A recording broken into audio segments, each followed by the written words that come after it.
Chapter 393. The night sky was dotted with stars as soft starlight sprinkled over the earth. The Everlasting Feast Hall's main building in Jingmen Island was still bustling with noise and excitement. However, some local big forces and families in Jingmen Island also learned about what happened there through various channels. What's going on? When Tang Dong came to the Everlasting Feast Hall's main building with his two subordinates, he suddenly frowned with a dread expression on his face. The two subordinates behind him looked at the hundreds of core members of the Everlasting Feast Hall as though they were facing a formidable enemy. "Boss, could it be Gao Yanfeng's trick?" A big man whispered. "I don't think so." Tang Dong shook his head and said, "I know some of these people. They are the Everlasting Feast Hall's people. Even if Gao Yanfeng wants to make things difficult for us, it's impossible for him to choose the Everlasting Feast Hall. So tonight should not be a hongmen banquet, but the time to show our cards." Immediately after, Tang Dong bypassed those people and quickly entered the building, coming to the reserved room. He didn't see Ouyang Lulu, who was standing with Gu Xiaoxue in the diagonally opposite corner. But when Ouyang Lulu saw Tang Dong, a bit of astonishment was revealed in her eyes. "Xiaoxue, I think I saw Tan Xiu's uncle." Gu Xiaoxue said in surprise, "Grand Master's uncle? You mean?" "It's Tang Dong in our Jingmen Island," Ouyang Lulu whispered. "We saw him at the Tang family's residence in the imperial capital when Tan Xiu had an accident." Gu Xiaoxue suddenly understood. She frowned and thought for a moment before saying, "I remember him. He's a member of the Tang family and also the manor master of our seaside straight manor in Jingmen Island. I was preoccupied with other things before and forgot about this matter. It seems that the Everlasting Feast Hall must get closer to the seaside straight manor in the future." Ouyang Lulu rolled her eyes and snorted, "Sister Shui, I think you're being biased. We have a very good relationship, and I have a good relationship with Tan Xiu. Why do you want to be close to the seaside straight manor? You don't want to be close to our Ouyang family? My grandpa has been wanting to see your master for a long time, but unfortunately, you refused." Gu Xiaoxue said, "You don't understand." "Who said I don't understand?" Ouyang Lulu snorted and said, "I really don't know why you call Tan Xiu your grandmaster. With his age, how could he be worthy to be called a grandmaster?" Gu Xiaoxue's face turned gloomy and she snapped in a low voice, "Shut up, Lulu. If you keep spouting nonsense, I'll cut all ties with you." Fine. I won't say any more." Ouyang Lulu resentfully turned her head away, but she secretly cursed in her heart. In the main building, inside a private room, when Tang Dong stepped into the door, there were already two middle-aged men sitting inside. One of them was a fat man with a shaved head, wearing a jade pendant around his neck and 6 or 7 large gold rings on his fingers. As for the slightly thinner middle-aged man, he wore glasses and looked gentle. However, there was a cold glint in his triangular eyes. "Oh, I thought the dignified seaside straight manor's Master Tang wouldn't dare to come tonight." The slightly thinner middle-aged man, Gao Yanfeng, sneered. Tang Dong snorted coldly. He walked to the opposite side of the round table and sat down, saying indifferently, "Gao Yanfeng, let alone in Jingmen Island, there's no place in the whole country that I, Tang Dong, dare not go. But weren't you very timid before? How come you've become so arrogant now? Did you find a master to back you up?" Gao Yanfeng suddenly got up and angrily shouted, "Tang Dong, who are you calling a dog? Don't forget that it's your seaside straight manor that has something to ask of me, not me. If you make me unhappy, I'll directly cut off your navigation line to the Evil Dragon Sea area." Tang Dong coldly shouted, "If you have the ability, why don't you try it?" The fat middle-aged man, who was sitting between the two of them, knocked the table with his fingers and shouted, "Hey, what's going on with you two? Why are you quarreling again? You asked me to be the middleman this time, so I'll do my best. If you have this kind of attitude, I don't need to be a middleman anymore. I'll just leave." Gao Yanfeng glared at Tang Dong. He then crossed his legs and lit a cigarette. Tang Dong slightly furrowed his brows and also fell into silence. The fat middle-aged man's surname was Ji Xiaolong, and others called him Fatty Ji. He was a quite powerful figure in Jingmen Island. The power he possessed was not inferior to Gao Yanfeng's wine garden and Tang Dong's seaside straight manor. Therefore, all the forces in Jingmen Island would give him some face. Fatty G also lit a cigarette and looked at the two men in silence. Then he nodded with a satisfied smile and said, "Tang Dong, I'll be the middleman this time. I invited the two of you here in the hope that you can reach an agreement. How will your seaside straight manor's fleet go to the Evil Dragon Sea area later?" "I want to hear what Boss Gao has to say," said Tang Dong in a deep voice. "It's very easy." Gao Yanfeng sneered. "The island I bought happens to be on the side of the navigation line to the Evil Dragon Sea area. If you want to pass my island, you must give me some benefits. Else, you can open another route and go from another place. I'm afraid you won't be able to use our seaside straight manor's benefits." Tang Dong sneered. "Tang Dong, don't scare me with your seaside straight manor." Gao Yanfeng sneered. "My wine garden is stronger than your seaside straight manor. If you really want to wrestle with me, I can accompany you. Also, your Tang family is having a hard time now, isn't it? I know you're from the Tang family in the imperial capital, but your Tang family has lost a lot of power in Guangyang. Your Tang family might have scared me before, but since I know that your Tang family has a big enemy like the Yao family, do you think I'll be afraid of you? If worst comes to worst, this father will just rely on the Yao family." What Tang Dong feared the most was Gao Yanfeng's move. He believed that the seaside straight manor was stronger than Gao Yanfeng's wine garden. But if both sides were to fight, even if he could get rid of Gao Yanfeng, the seaside straight manor would suffer heavy losses.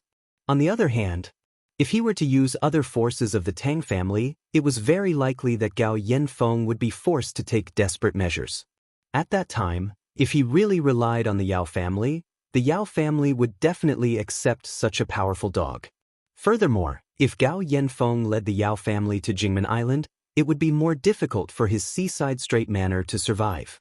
Looking at the two of them, Fatty G chuckled and said, "Ah, Tang Dong. When Gao Yanfeng bought the island, he originally wanted to carry out large-scale aquaculture around the island. But your seaside straight manor's route passes through there. Won't this make him suffer some losses? Therefore, both of you take a step back. Gao Yanfeng will give up your nautical route, and you will give him some compensation. Then this matter will be over." "What compensation?" asked Tang Dong. "Before you came here, Gao Yanfeng already told me the bottom line. The breeding farm he wants to build is very big, with a total investment of billions of yuan. If your seaside straight manor can compensate him 200 million yuan every year and leave him a fierce beast carcass every time you come back from a hunt, he'll leave the nautical line for you. What do you think of this condition?" Tang Dong flew into a rage and shouted, "Dream on! Our seaside straight manor brothers take huge risks to hunt fierce beasts in the Evil Dragon Sea area every time. It's very difficult for us. Sometimes we have to spend days there and barely hunt one back. If we give it to Gao Yanfeng, won't we have nothing to eat? Also, the compensation of 200 million yuan a year, he must be crazy thinking about money." Gao Yanfeng slapped the table, stood up and shouted, "You don't agree, do you? If you don't agree, then your seaside straight manor will find another nautical route. This father will go back to the island and start to arrange the aquaculture farm. Both of you, sit down." Fatty G squinted his eyes as he opened his arms and shouted. In the VIP lounge of the main building, Tan Xiao accompanied Gu Yan as they tasted the delicious dishes. Even Gu Yan was like a little greedy cat, shouting to drink 2 mouthfuls of wine.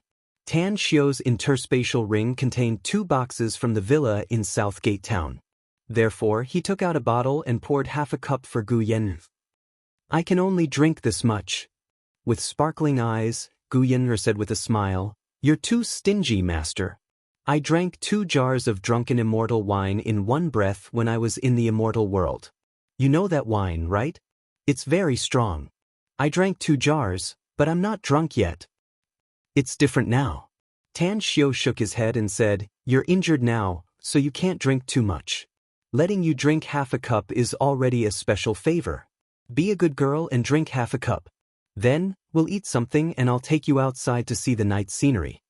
Gu Yan felt a sweetness in her heart and obediently drank the half cup of God's nectar. Then, she said in surprise, Master, this wine tastes a bit familiar, no? But it's not right. It's like it's missing something. Tan Xiao said with a smile, this wine's recipe is from me, so you'll naturally be familiar with it. It's just that I've changed some of the wine's ingredients, so it's lacking a lot. Gu Yan suddenly understood. She looked at the packaging box and the wine bottle and curiously asked, Master, don't tell me you opened a winery? Tan Xiao said with a smile.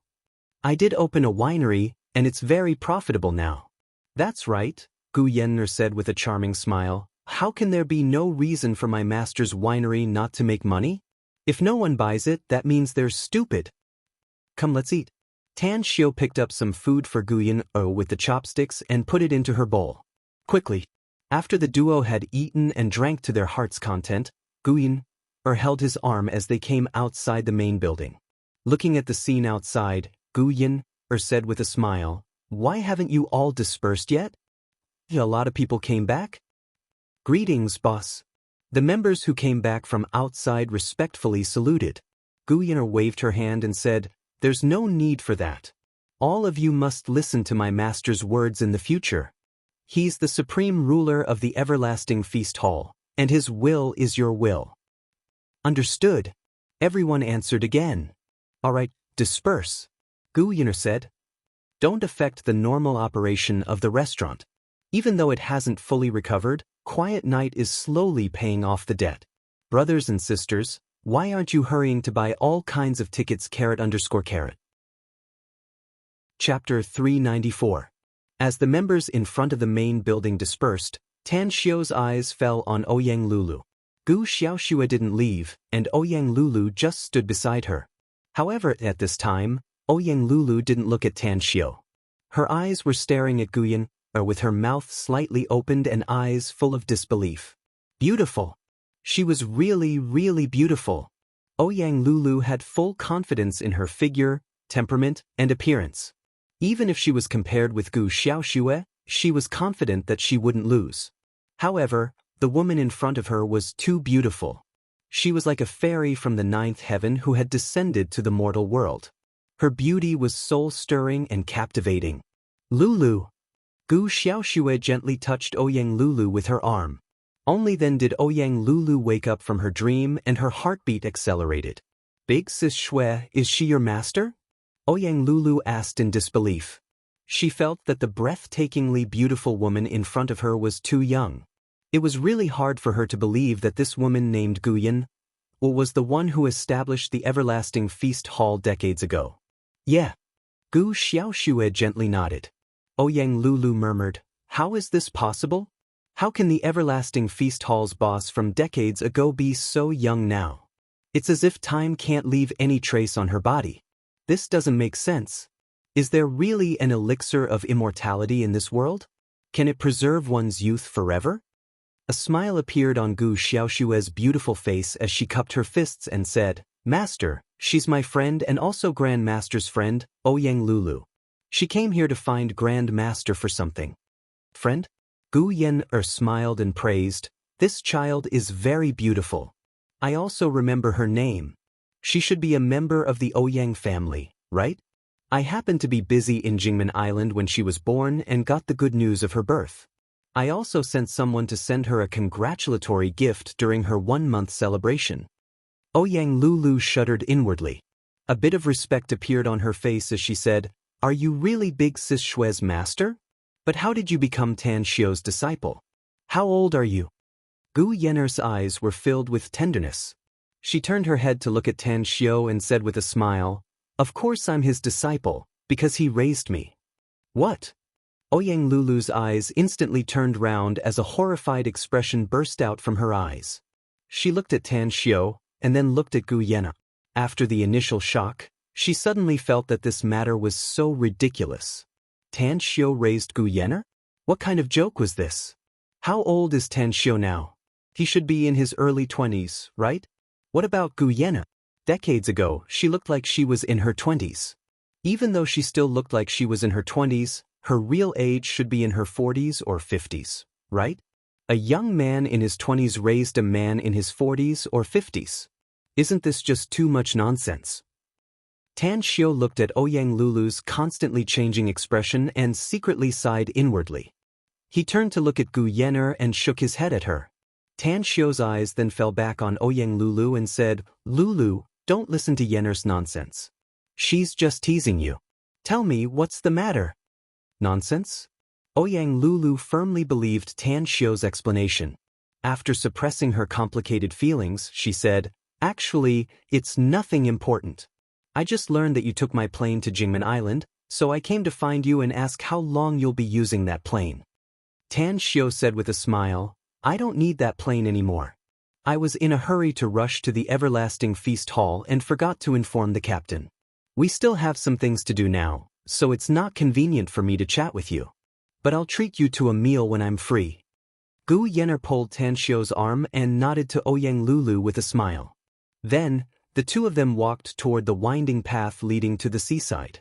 Ouyang Lulu looked at their backs and watched their intimate actions. She opened her mouth and followed them, but her expression turned a bit ugly after she took a step forward. She suddenly felt that Tan Xiu and Gu Yen'er didn't have a master and disciple relationship, but more like a couple. Such a discovery made her feel particularly uncomfortable. "Lulu." Gu Xiaoxue came to Ouyang Lulu's side and stood side by side with her. Looking at their backs, she sighed softly and said, "I know what you're thinking. Although I don't know much about love and love, I can see that you like Grandmaster. However, I don't think you have much hope." Ouyang Lulu abruptly turned her head with anger in her eyes and asked in a deep voice, "Why not? I, Ouyang Lulu, will give everything for someone I love. I also believe that no man in this world can escape from my palm." "Lulu, you and Grandmaster are people from two completely different worlds. You two are really not suitable for each other." Gu Xiaoxue sighed. "Gu Xiaoxue, I know that Tan Xiu is your Grandmaster, and I also know that your master has an unusual relationship with him. But don't blame me for not recognizing you as my sister if you say such words again." Ouyang Lulu angrily said. Gu Xiaoxue was startled and a wry smile appeared on her beautiful face. She had never experienced the love between a man and a woman, but she had seen a pig run even if she had never eaten pork. The living examples in reality made her very clear that women who fell in love would lose their rationality. "Let's go. I'll accompany you to eat something," Gu Xiaoxue said. Ouyang Lulu was in a bad mood and had no appetite at all.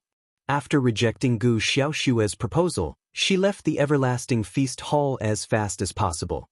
If it was in the past, she wouldn't have felt any sense of crisis, but it was different now. Today, Gu Yen'er's appearance had deeply touched her heart.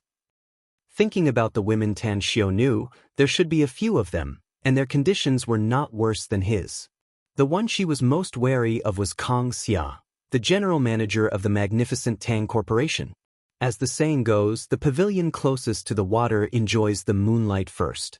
Kang Xia was in charge of Tan Xiu's company. Their relationship must be very close.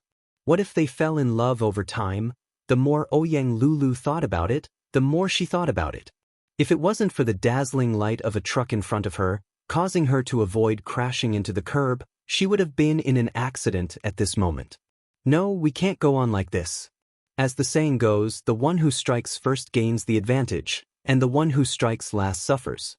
No matter what method I have to use, no matter what price I have to pay, I will make Tan Xiu my man.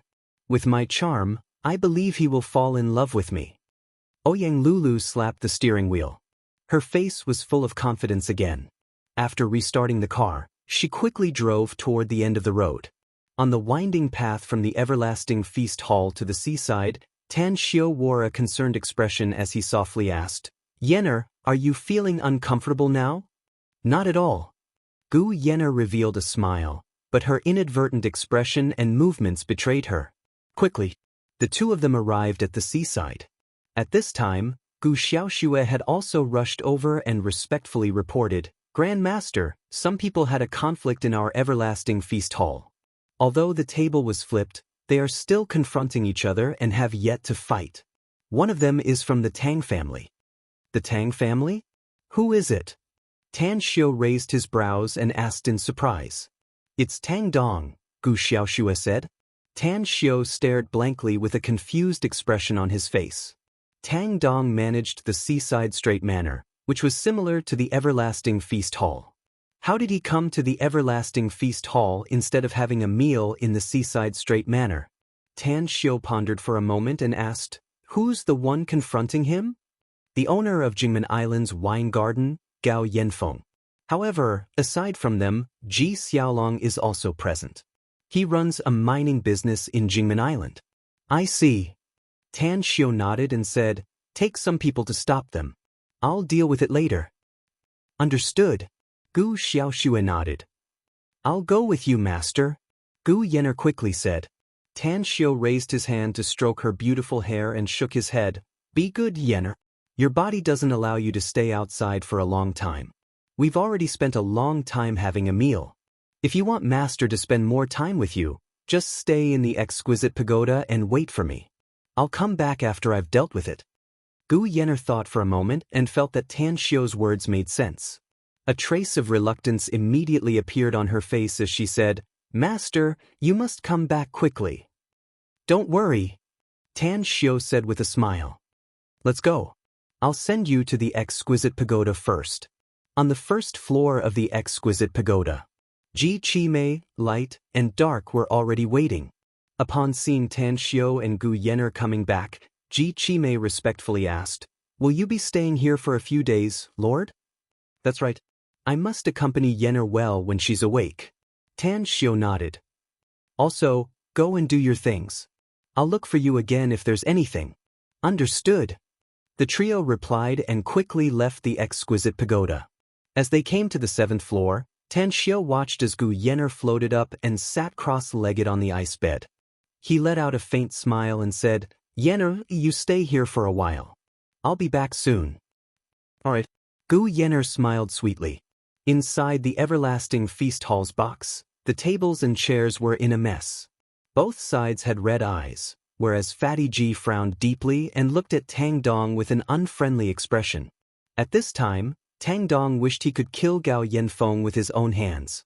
This bastard was asking for a sky-high price and had no sincerity in negotiating. Fatty Ji was also not a good person. Although he came here as a peacemaker, he obviously favored Gao Yanfeng. It was just that nobody knew what benefits he had received from Gao Yanfeng. A sneer hung on Gao Yanfeng's face as he said, "Tang Dong, it's useless even if you flip the table. Who told you to act too late? You didn't buy the island? I've bought 50 years of property rights. If your Seaside Straight Manor wants that nautical route, then follow my price. Otherwise, you only have two options. The first is to wait for 50 years and buy the property rights of the island. However, the possibility is very small since I have the priority to buy it. The second option is to find another nautical route." Chapter 395. Tang Dong clenched his fists and asked, "Is there really no leeway?" Gao Yanfeng said with a bit of pride. Tang Dong took a deep breath, turned around and was about to leave the room. At this moment, however, Gu Xiaoxue's figure appeared at the door. She glanced at the situation inside the box and lightly said, "My Everlasting Feast Hall is a place for our guests to dine, not a place for you to behave atrociously. I've already asked someone to vacate a large private room next door. I'll have to trouble you to go there." Tang Dong frowned and asked, "Boss Gu, what are you going to do next door?" Gu Xiaoxue didn't have any malice toward Tang Dong. On the contrary, she showed a trace of respect due to her relationship with Tan Xiu and said, "Mr. Tang, I'm not the owner of the Everlasting Feast Hall now. The owner of the Everlasting Feast Hall has changed. Actually, it was our boss who ordered me to ask you to go next door and wait for a moment. He'll be here soon." Tang Dong raised his brows. He felt that Gu Xiaoxue didn't have any malicious intent, so he nodded and said, "Lead the way." Gu Xiaoxue glanced at Gao Yanfeng and Ji Xiaolong before she turned around and walked outside. Gao Yanfeng looked a bit confused as he looked at Ji Xiaolong and asked, "What do you think the Everlasting Feast Hall means?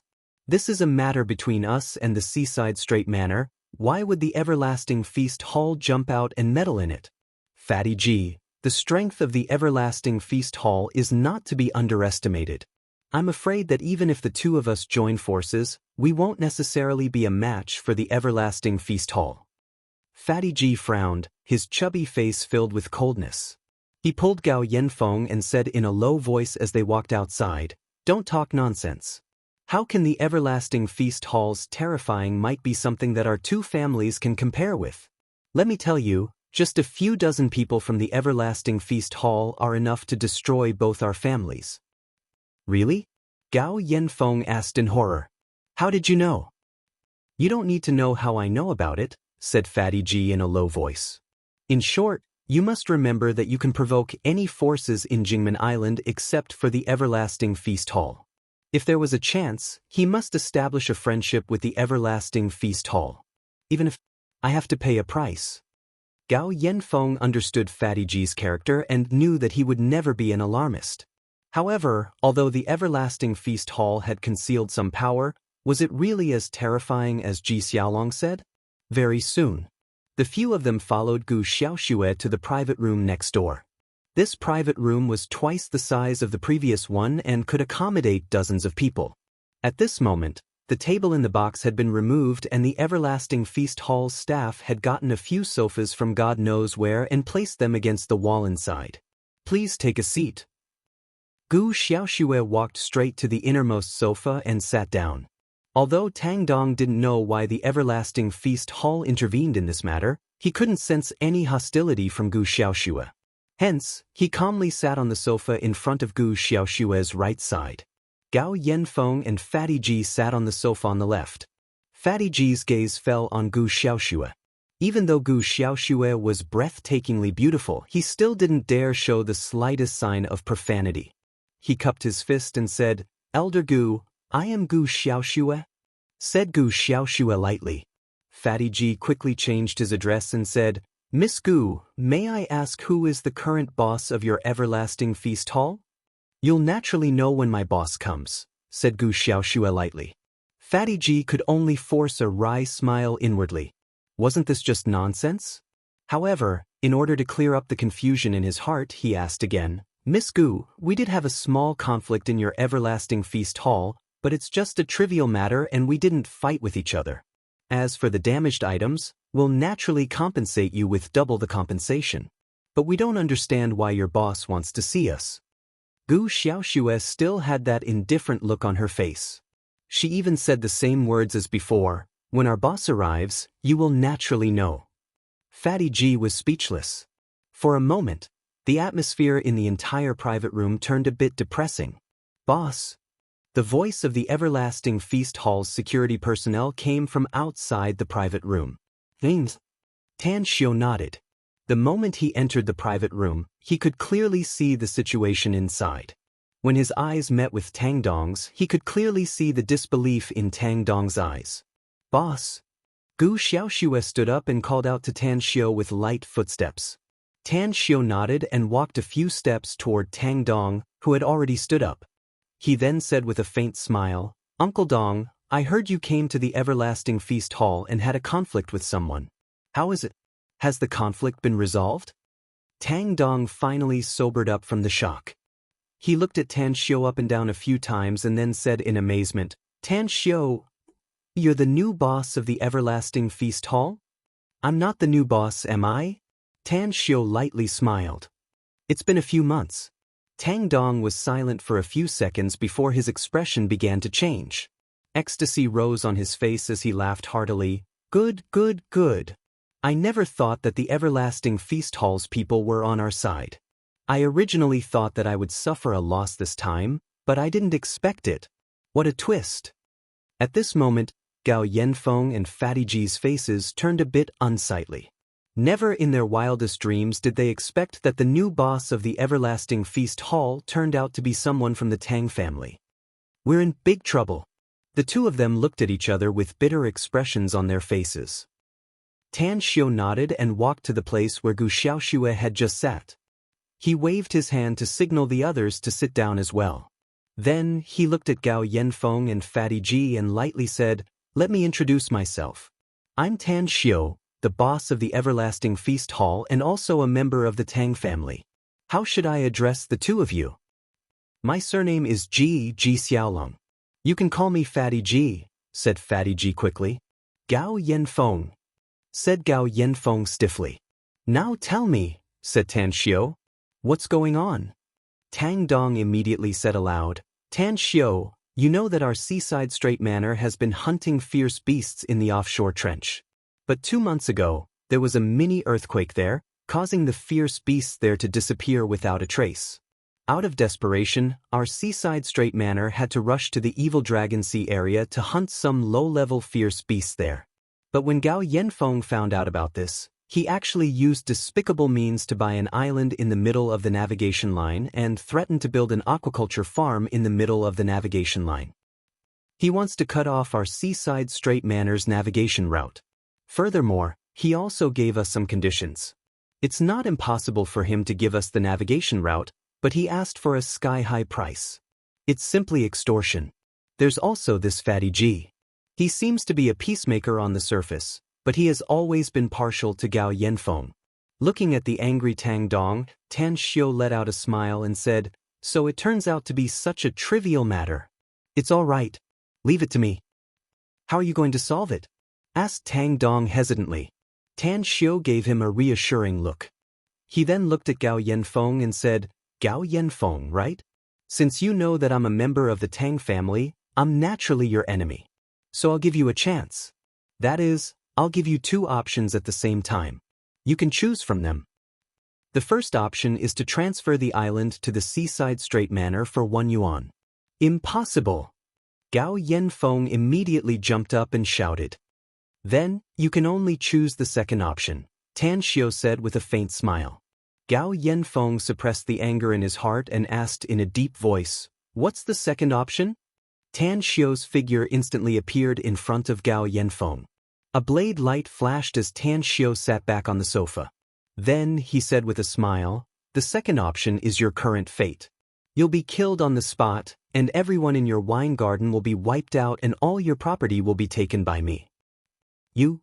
Gao Yanfeng raised his right hand and pointed his finger at Tan Xiu, while his left hand tightly covered his neck. Just as the word came out of his mouth, a large amount of blood gushed out. Tan Xiu said with a smile, There's a road to heaven, but you don't want to take it.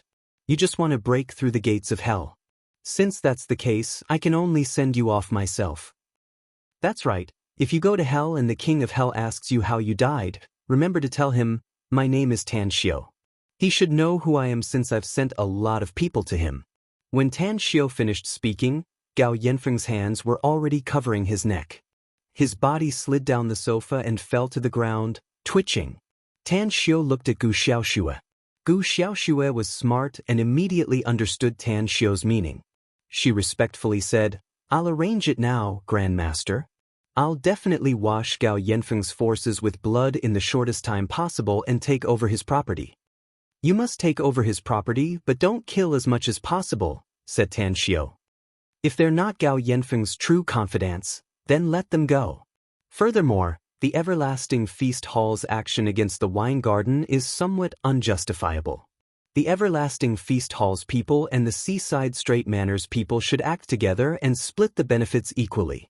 Uncle Dong, do you have any objection to this? Tang Dong was shocked by Tan Xiu's means. Although he knew that Tan Xiu carried out a massacre in Guangyang and utterly defeated the Yao and Sun families, he had yet to witness the scene. But now, he didn't even blink and killed Gao Yanfeng, whom he hated so much. This cold and callous side of him made him secretly fearful. No objection. How could Tang Dong have any objection at this time? He was too happy. Tan Xiu then looked at Fatty G and said with a smile, I heard that you're biased? Is there such a thing? Fatty G quickly stood up and bowed to Tang Dong, saying, Tang Dong, I was in the wrong before. After all, Gao Yanfeng gave me some benefits and asked me to speak a few good words for him. I'm now formally apologizing to you, and I'll increase the benefits I got from Gao Yanfeng tenfold as an apology. What do you think?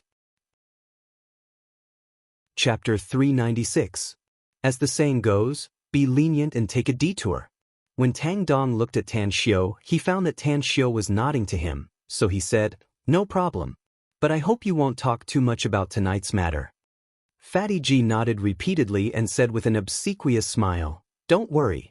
I won't say half a word outside.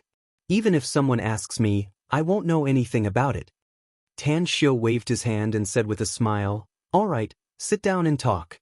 I heard you're in the ore business? Can you talk to me about the types of ores you deal in?" "Most of the ore business I run is mining mines and selling some stones.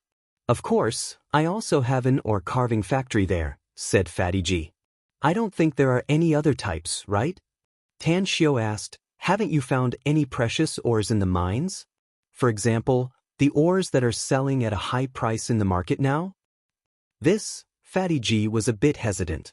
Seeing that Tan Xiu and Fatty G were talking about ores, Gu Xiaoxue and Tang Dong left the box to arrange the affairs of the wine garden. Tan Xiu seemed to have seen through his mind and calmly said, "Just tell me what you want. I won't hide it from you. I do need a lot of precious ores. As long as I like them, the price is negotiable. I'm not a person who bullies others just because I have power and influence. I prefer to do business slowly and steadily." Fatty G was a bit relieved and said, "One of the businesses I run is indeed related to precious ores.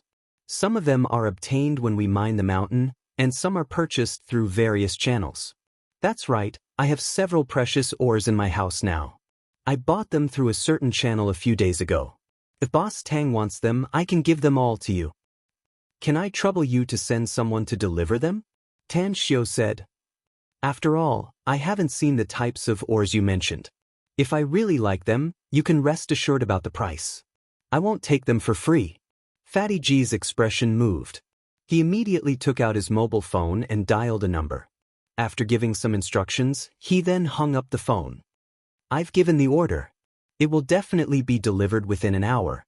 Tan Xiu laughed and said, "If you can find a lot of precious ores, you don't need to sell them to others in the future. Sell them all to me. I won't let you suffer a loss in terms of price, and I will also strictly control the quality. We'll be working partners from now on." "Partners?" Fatty G's eyes lit up and he immediately said with a happy face, "Good, good, good. We'll be partners in the future.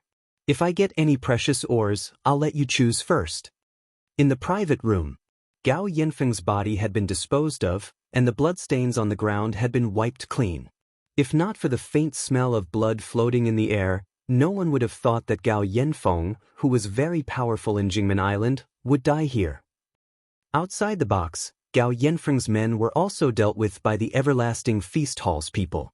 "Grand Master, everything has been arranged."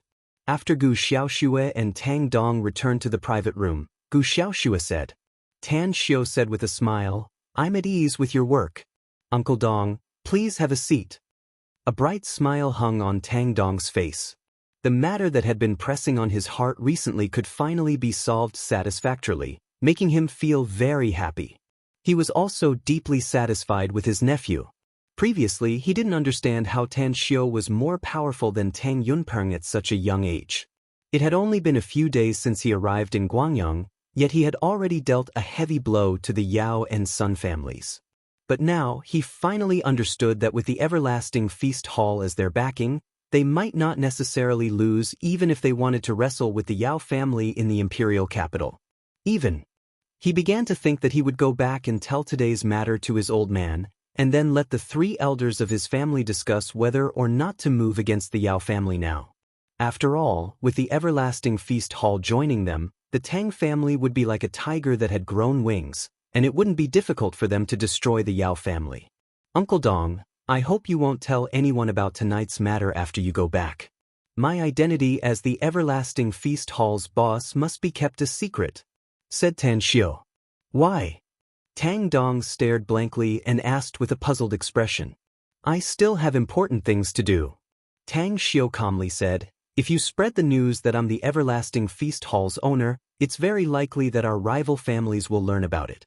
They will definitely target the Everlasting Feast Hall when the time comes, and it will bring us endless troubles in the future. I need time to solve some things. If I can wait for a few years, let alone the Yao family, I'm confident that I can get rid of 8 or 10 Yao families." Tang Dong was startled inwardly. He now understood why Tan Xiu had never told anyone about his identity as the Everlasting Feast Hall's boss. It turned out that this was the reason he was worried about. Moreover, from his words, Tang Dong could hear the seriousness in his words. He could tell that he definitely had a big plan. "Tan Xiu, I originally planned to tell your second grandpa after I go back. But since you've warned me, I won't say it anymore. As long as Fatty G doesn't say anything about today's matter, I guarantee that it won't spread outside, said Tang Dong with a serious expression. Tan Xiu let out a faint smile and looked at Gu Xiaoxue, saying, Xiaoxue, if the Seaside Straight Manors hunting team goes to the Evil Dragon Sea area to hunt fierce beasts, you can also send some experts of our Everlasting Feast Hall to follow them. Firstly, it can temper the members, and secondly, we can get some fees from the Seaside Straight Manor. I believe in Uncle Dong's generous character. It won't be a problem to give each member 100,000 or 200,000 yuan. I'll arrange it, Grand Master. Gu Xiaoxue nodded. Tang Dong's eyes lit up as he asked with concern, how powerful are the experts of the Everlasting Feast Hall, Tan Xiu? Are they more powerful than the members of the Seaside Straight Manors hunting team? Gu Xiaoxue replied to Tang Dong, I once met the members of your Seaside Straight Manors hunting team and happened to see them hunting low-level fierce beasts. The people our Everlasting Feast Hall sent out, let alone the lowest level of fierce beasts, even if it's a higher level, they can still get rid of it. Are they really that powerful? Tang Dong was pleasantly surprised. All right. It's decided then. I'll give each member of the Everlasting Feast Hall to follow our hunting team to the Evil Dragon Sea area. I'll also reward them if they perform well in the sea. Uncle Dong, I still have something to do, so I can't accompany you here. Tan Xiu let out a faint smile. Tell Xiaoxue to call me when the oars arrive. All right, go do your thing. Tang Dong stood up and said with a smile. Today, he could be considered to be very happy, happier than many times in the past. The stronger Tan Xiu's ability was and the more cards he exposed, the happier he was. Although the current Tang family was still famous in the country, it was in the midst of a surging undercurrent in the dark. It was unknown how many enemies were lurking in all directions, and how many pairs of eyes were secretly staring at them. It must be noted that the Tang family was extremely united in these turbulent days due to the small number of people in the family. Each and every one of them had the concept of one prosper, one perish, all perish. Therefore, if Tan Xiu's final performance could bring the Tang family back to its former glory, he was willing to go all out to push Tan Xiu to the patriarch's throne. A few minutes later, Tan Xiu returned to the exquisite pagoda and saw Gu Yen, sitting cross-legged in cultivation on the 7th floor. He also sat cross-legged on the floor and began to cultivate. Master. A few seconds later, Gu Yen, floated up from the ice bed and landed in front of Tan Xiu. She even imitated Tan Xiu and sat cross-legged there. Why aren't you cultivating? Asked Tan Xiu with a smile. Gu Yen, shook her head and smilingly said, I don't want to waste time. Every second that I could spend with my master with my eyes open was a second that I had earned. That's right, what happened outside? Is it all settled? Tan Xiu smiled and said, just a small matter, it's all settled. Immediately, Tan Xiu recounted his identity as a member of the Tang family as well as what happened between Tang Dong and Gao Yanfeng in full detail. In the end, he smiled and said, You've been here for decades, you should understand the situation of this country. Although there are laws, they can only bind ordinary people. Moreover, as long as it's done cleanly and without leaving any evidence, even if someone wants to cause trouble, they can't find an excuse. Gu Yin, smiled and said, Master, if you're willing to become this country's, no, it should be the person with the most power on earth, I can help you achieve it. Don't the people of China always say, follow me and prosper, oppose me and perish? Tan Xiu smiled and said, I know you're powerful. You can even destroy the entire earth, what else can't you do? However, Master wants to rely on his own ability to do what he wants to do. Even if he becomes the most powerful person in the world, what can he do? It's better to have a group of loyal and powerful subordinates around him. Don't forget, our goal is to return to the immortal world and take revenge. NN. Gu Yen smiled and said, I'll do whatever Master says. Yen will listen to everything Master says. Tan Xiu couldn't help laughing and said, You little girl. Gu Yen quickly pulled Tan Xiu's wrist and said with dissatisfaction, Master, I'm not a silly little girl anymore. I've grown up. Although my age is still very young in your eyes, I'm an old monster who has lived for thousands of years in the eyes of many others. So, don't call me a little girl anymore. Tan Xiao said with a smile. Okay, I'll give you. Our Yen is a big girl, not a little girl anymore. That's right. Gu Yen raised her small face and smiled happily. Let's not talk about this anymore. I want to ask you something. Tan Xiao said with a smile. What do you want to ask, master? Gu Yen propped her chin and said, as long as Yen knows something, I'll tell you. What I want to know is, why did you only accept Xiao Xue as your disciple, but not light and dark? Tan Xiao asked. I've secretly observed the aptitudes of those two little guys, and they're indeed extraordinary. Even their cultivation is probably not worse than Xiao Xue, right? Chapter 397. The smile on Gu Yen's face vanished and was replaced by a solemn expression. She said, Master, you know that I once studied under the celestial mystery heavenly emperor. However, I concealed my identity at that time. Since you gave me a divine pearl to deceive the heaven's secrets, even the celestial mystery heavenly emperor couldn't pry into my true identity from the heaven's secrets.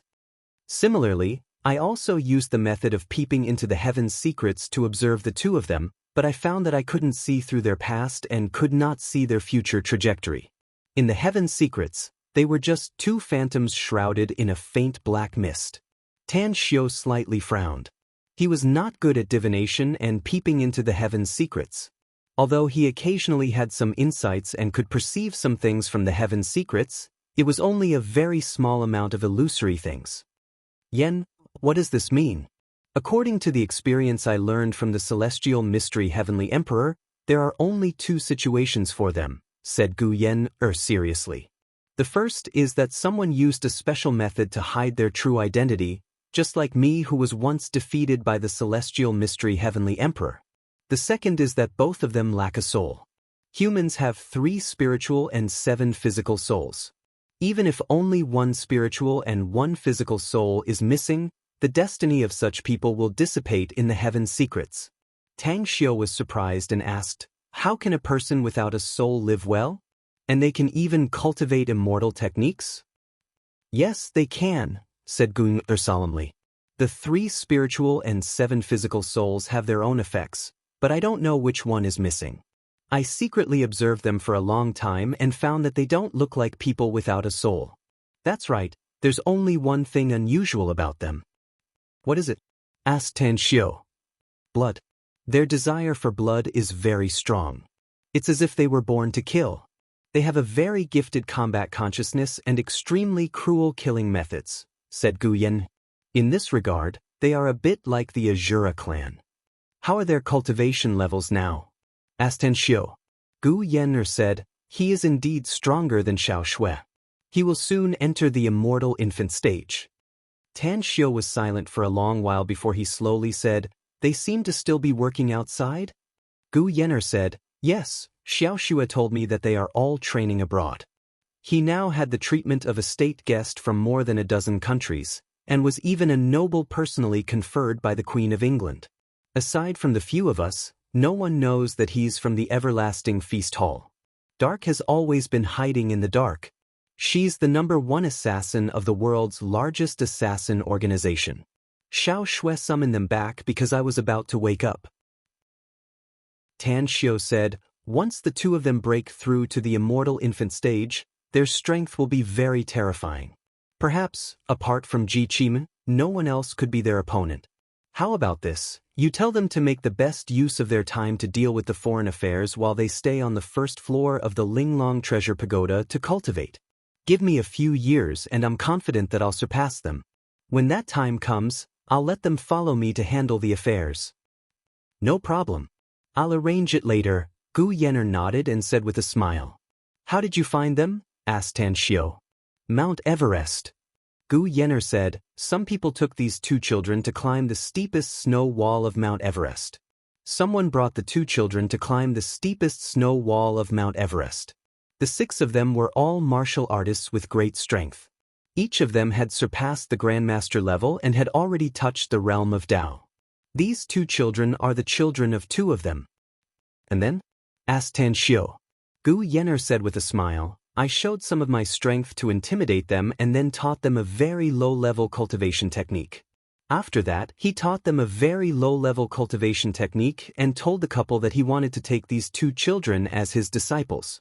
He also promised that when the 2 children grew up, he would let them go home to acknowledge their parents.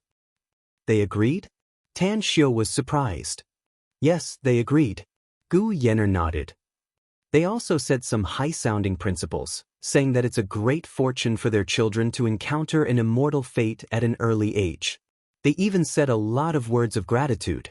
But in my opinion, they cared more about that cultivation technique. Tan Xiu nodded and forced a smile. Cultivating an immortal cultivation technique and embarking on the immortal path. This was probably something that countless people dreamed of.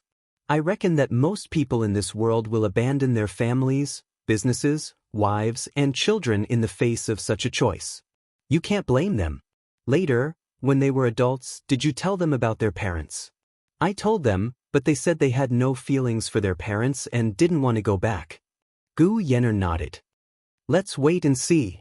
Tan Xiu sighed inwardly. I'll persuade them when my strength improves in the future.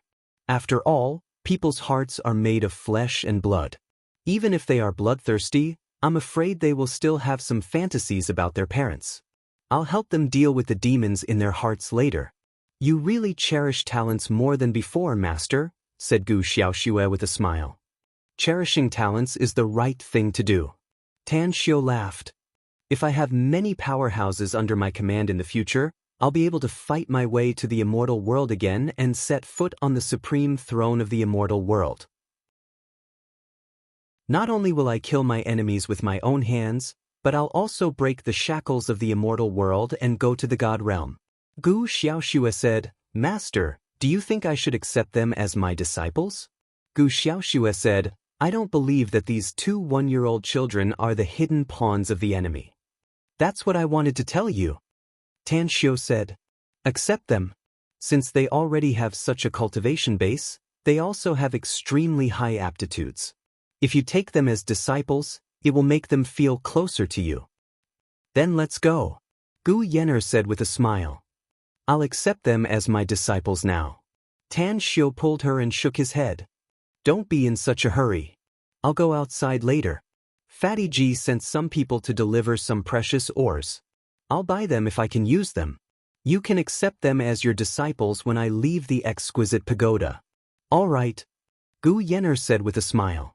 Nearly an hour later, Gu Xiaoxue came to the exquisite pagoda and informed Tan Xiu that the ores had been delivered. After Tan Xiu left, he ordered Gu Xiaoxue to bring light and dark into the exquisite pagoda. Inside the private room of the restaurant, Fatty G stroked the suitcase in his hand with a smile on his face. He never thought that he would accidentally bump into Tan Xiu after helping Gao Yanfeng to swindle Tang Dong. His relationship with the Everlasting Feast Hall would go a step further. He didn't even dare to think about it in the past. Others might not know how terrifying the Everlasting Feast Hall was, but he knew it. He had once seen the woman of the Everlasting Feast Hall, Gu, who was clad in a white dress, treading on the void and dancing on the sea surface from afar. At that time, he almost thought that he had met a fairy. But what a pity! At that time, he didn't have the time to find a boat and rush over as Gu Yen'er's fairy-like figure disappeared before his eyes. Later on, he paid close attention to the movements of many members of the Everlasting Feast Hall and finally found something that made him secretly frightened. He didn't even dare to send people to investigate it again. Those seemingly ordinary security guards of the Everlasting Feast Hall were, in fact, often traveling to various countries abroad. As for those security guards, they were simply terrorists. They had many identities and had participated in many killings and wars. 7 or 8 years ago, 2 security guards of the Everlasting Feast Hall came to his door and put a sharp dagger on his neck, warning him not to investigate the Everlasting Feast Hall anymore. Ever since that time, he no longer dared to investigate anything related to the Everlasting Feast Hall. Whenever he had the opportunity, he would come to the Everlasting Feast Hall to entertain his friends and repeatedly express his goodwill. Sitting in the box, Fatty G stroked the suitcase with a bit of shrewdness in his eyes. He thought inwardly, accompanying the king is like accompanying a tiger. Tan Xiu is not only a member of the Tang family, but also the owner of the everlasting feast hall. At the same time, he's also a ruthless and merciless person. Therefore, I must not ask for an exorbitant price. I must make him satisfied and take care of me in the future. Hey, Fatty G, have you delivered the things? Tan Xiu's figure appeared at the box's door. Boss Tang, they've been delivered, said Fatty G with a smile. I'll open it for you to have a look. If you're satisfied, I'll sell them to you at a 50% discount. After all, this is our first cooperation. I won't give you any discounts in the future. Thank you, said Tan Xiu with a smile. The black suitcase was opened, revealing 6 ores of different colors and sizes inside. One of the ores faintly emitted spiritual qi fluctuations. A spirit crystal? Tang Xiu's expression turned a bit strange. He reached out to grab the ore and observed it for a few times before he confirmed it. Spirit crystals were beneficial to cultivators and immortal cultivators, but they were of little value to him. Moreover, although this spirit crystal was not small and was about 10 times bigger than the spirit crystals in the immortal world, its quality was very poor and belonged to the lowest grade of spirit crystals. Boss Tang, did you take a fancy to this ore? Asked Fatty G with a strange expression. This ore was found by his workers when they were mining. There were a lot of them there, so he ordered his men to collect them. However, he had just obtained it recently and had yet to find an expert to evaluate it as to what kind of ore it belonged to. Tan Xiu nodded and said, "This ore is good. It's very comfortable to the touch, and its weight is several times lighter than other kinds of ores. Give me a price, I want this ore." This, Fatty G was a bit embarrassed. He didn't know what kind of ore this was, so how could he quote a price? Just name your price. I told you that I won't let you suffer a loss, said Tan Xiu with a smile. Fatty G gritted his teeth and said, Boss Tang, I'll give this ore to you since you like it. As for selling it to you later, I'll charge you 100,000 for such a big ore. What do you think? 100,000? This Fatty G actually sold a piece of spirit crystal for 100,000?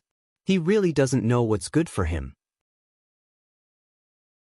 Chapter 398. Tan Xiu was at a loss whether he had to laugh or cry as he shook his head.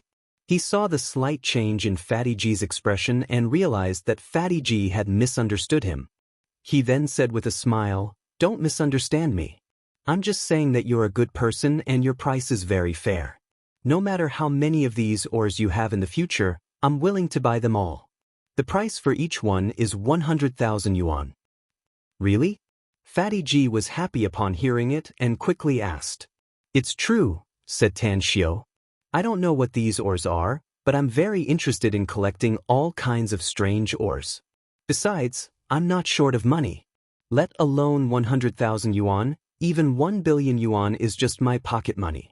So I'll buy as many as you have in the future. Fatty G was shocked by Tan Xiu's words. 1 billion yuan was just pocket money. There were only a few people in the world who dared to say such a thing. However, this time he also saw a golden path. It must be noted that he had recently mined the mine and found hundreds of such ores. If he sold all of them to Tan Xiu, it would be worth it. I'm rich. I'm rich. Fatty G excitedly said, Boss Tang, take a look at the other 5 ores. Do you like any of them? Tan Xiu glanced at them and found that 4 of them could be used to refine tools. They could also be added to medicinal herbs and fierce beasts' bones to refine medicines. Hence, he picked up the 4 ores and said, I want these 4. Just give me the total price. Fatty G was overjoyed. After quickly calculating in his heart, he said, I bought these 4 ores through special channels for a total price of 35 million yuan. If you want them, I'll sell them to you for 5 million yuan. A difference of 150,000 yuan? Not much. Deal. Tan Xiu nodded and said, Give me your bank account. I'll transfer the money to you now. Fatty G's joy grew. He didn't expect that Tan Xiu would be so happy. After giving his account to Tan Xiu, he quickly received 6 million yuan. Boss Tang, why did you give me 100,000 yuan more? Tan Xiu smiled and said, I said I won't take advantage of you, so I absolutely won't. That ore is worth 100,000. I'll add it all up for you. Fatty G felt a little impressed by Tan Xiu's actions. He gritted his teeth and quickly said, Boss Tang, I still have hundreds of such ores. When do you want them? Tan Xiu was surprised. There are still so many? This was just recently mined from my mine. In a few more days, I believe we will be able to find more. After weighing the pros and cons, Fatty G decided to speak it out. He wanted to see if what Tang Xiu said was true, and whether it was true or not. Did he sincerely want to cooperate with him? Tan Xiu smiled and said, Go get it. After you bring all of them here, you can directly hand them over to Gu Xiaoxue. She will personally count them and pay the bill for you. However, before I buy your ores, we need to sign an agreement. Otherwise, I will not buy any more precious ores from you. What agreement? Asked Fatty G quickly. Tan Xiu smiled and said, The ores you sold to me can only be sold to me in the future. I don't want the strange ores I own to be found everywhere in the world. The rarer something is, the more precious it is. You should understand that, right? I understand. Fatty G couldn't have asked for more from Tan Xiu's condition. Grandmaster, this ore is very strange. Gu Xiaoxue, who had been standing at the side and watching, spoke after Fatty G left. Tan Xiu casually threw it to her and said with a smile, You're lucky. This is called a spirit crystal. It contains spiritual power. After a cultivator absorbs the spiritual power inside, they can speed up their cultivation. Send someone to find Fatty G's mine and closely monitor the movements there. Remember, if he and his workers sell the spirit crystals to us, then let him continue working for us and we'll pay him. If he dares to have any crooked ideas, kill him directly even if he loses a single spirit crystal. Then we'll control the mine. Gu Xiaoxue's face showed a look of surprise. She naturally knew what a spirit crystal was. She had heard about it countless times from her master, Gu Yan, and Ji Qimei. In the immortal world, it was rumored that there were spirit crystals and immortal crystals. Each kind of spirit crystal and immortal crystal were divided into many grades. She played with the spirit crystal in her hand and asked curiously, Grandmaster, what grade is this spirit crystal? Tan Xiu smiled and said, The lowest grade. Gu Xiaoxue suddenly showed a disappointed look when she heard this. Tan Xiu smiled and said, Don't be disappointed.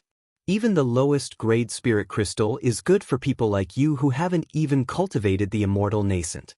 Besides, it's better to have these spirit crystals than nothing, right? I estimate that you only need 100 spirit crystals at most. After absorbing the spiritual power inside, you can easily reach the critical point of the golden core stage. It's not impossible for you to step into the immortal nascent stage. Really? Gu Xiaoxue asked in surprise. Do I look like I'm just teasing you? Tan Xiu said with a smile. Alright, you go and busy yourself. Remember to send someone to monitor Fatty G and his mining area. No problem.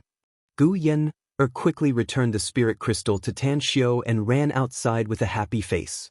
A few minutes later, Tan Xiu returned to the exquisite pagoda. Just as he entered the first floor, Light and Dark, who were standing inside, knelt in front of Tan Xiu with unconcealable joy and called out, Greetings, Grand Master.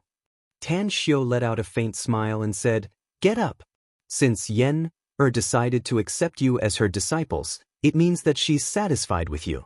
However, don't be arrogant and conceited. You must cultivate well in the future and don't let us down. Understood. Light and Dark replied in unison.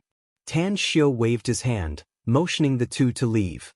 His eyes then fell on Ji Qimei and said, I've decided that the core members of the Everlasting Feast Hall are all good. You can pass on the cultivation technique to them. Only teach them cultivation techniques below the golden core stage. After their cultivation reaches the golden core stage, we'll consider teaching them the later cultivation techniques. Ji Qimei hesitated and said, Venerable Lord, Master has also considered this issue, but she eventually gave up. In fact, teaching cultivation techniques is not difficult, but the main problem is the lack of cultivation resources. If the number of people is small, I can get some precious herbs through various channels to refine a batch of medicinal pills. But if the number is too many, I'm afraid I won't be able to handle it. Actually, I can teach you a way, Tan Xiao said with a smile. What is it? Asked Ji Qimei. It's a reward system, Tan Xiao said. You can draw up a detailed reward form, such as who gets precious herbs from the outside and how many of them. Then, you can reward them with medicinal pills according to the standard. If you set the standard higher, I believe that not only will everyone have motivation and goals, but they will also get cultivation resources. As for alchemy, I'll also refine a batch of medicinal pills if I have time in the future, but you'll need to give me the herbs. A happy expression appeared on Ji Qimei's face as she excitedly said, I'll follow Venerable Lord's instruction. I'll do as you say. Let me tell you another good news, Tan Xiao said with a smile. I just learned that spirit crystals also exist on Earth. I've handed this matter over to Xiao Xue, and she'll tell you the details. Spirit crystals? Ji Qimei was overjoyed and said, Boss, not only will my injuries heal faster if I have spirit crystals, but I can also use them to arrange the 9 heavens cold ice array. Once the 9 heavens cold ice array is arranged, it can suppress the injuries caused by the time nightmare in Master's body, so that Master can hold on for a longer time. Tan Xiao's eyes lit up as he nodded and said, You're right. Wait for the batches of spirit crystals to arrive, then collect them first. When you have accumulated enough to arrange the 9 heavens cold ice array, you can immediately start arranging the array. Afterward, you can use them as resources to cultivate talents. Understood. Ji Qimei cupped her fists and replied. As Tan Xiao came to the 7th floor, he saw Guyan looking at him with a smile. Tan Xiao immediately shook his head and said with a smile, What are you thinking about? Why are you smiling so happily? You're the best to me, Master, said Guyan. I just heard your conversation with Elder Ji, but I didn't expect that spirit crystals also exist on Earth. Tan Xiao walked over and put his hand around her shoulder, letting her lean on his chest.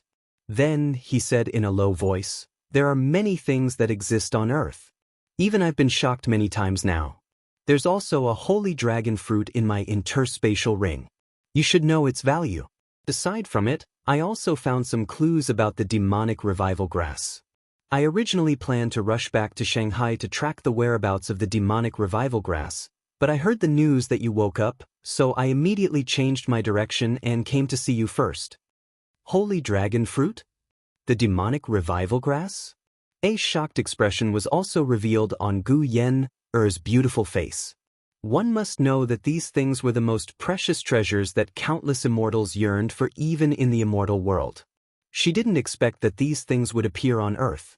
The next 2 days, Tan Xiao stayed in the exquisite pagoda, chatting with Gu Yan and telling her all kinds of stories. In short, his ears were always filled with Gu Yan's cheerful laughter. Master, Yan can't hold on any longer. On the 7th floor of the exquisite pagoda, Gu Yan's face was pale as her lower lips squirmed. Those sounds were very, very soft. Tan Xiao gently hugged her and said with a distressed expression, Be good. Don't force yourself if you can't hold on anymore. Master will often come to accompany you, and I'll immediately rush over when you wake up. Also, I'll do everything I can to heal your internal injuries. Believe me, Master. I'm a man of my word. Gu Yan's blurred eyes suddenly brightened, and her spirit seemed to be a lot better. Her soft body suddenly sat up from Tan Xiao's embrace, and her pale lips directly pressed on Tan Xiao's lips. 1 second. 2 seconds. At the 3rd second, Tan Xiao finally woke up from the shock. Just as he was about to push Gu Yan away, Gu Yan's eyes had already closed. 2 clear tears fell from the corners of her eyes, and then she softly fell into Tan Xiao's arms. Chapter 399. After returning to Earth, Tan Xiao's character had undergone a subtle change. His once pure and desireless character was no longer there. Instead, he was more like a human, with flesh and blood. The changes in his 7 emotions and 6 desires affected him all the time. At this moment, Tan Xiao looked at his unconscious disciple in his arms. Even though he had prepared himself, he still felt a deep sorrow inside. Therefore, his hatred toward Shade Demon Zhu Wushou was even more intense. Tan Xiu gently hugged Gu Yan and let her lie on the sickbed. She was still frowning even though she was unconscious, as if she was suffering from pain and torture. Tan Xiu couldn't help but whisper, "Yan, a master will definitely cure you. I'll make Shade Demon Zhu Wushou live for thousands of years, tens of thousands of years, millions of years." On the cold 7th floor of the exquisite pagoda, Tan Xiu sat cross-legged beside Gu Yan and quietly watched Gu Yan's beautiful face for a long time. Finally, when the sun rose and set, a new day came. He floated up and resolutely left the 7th floor.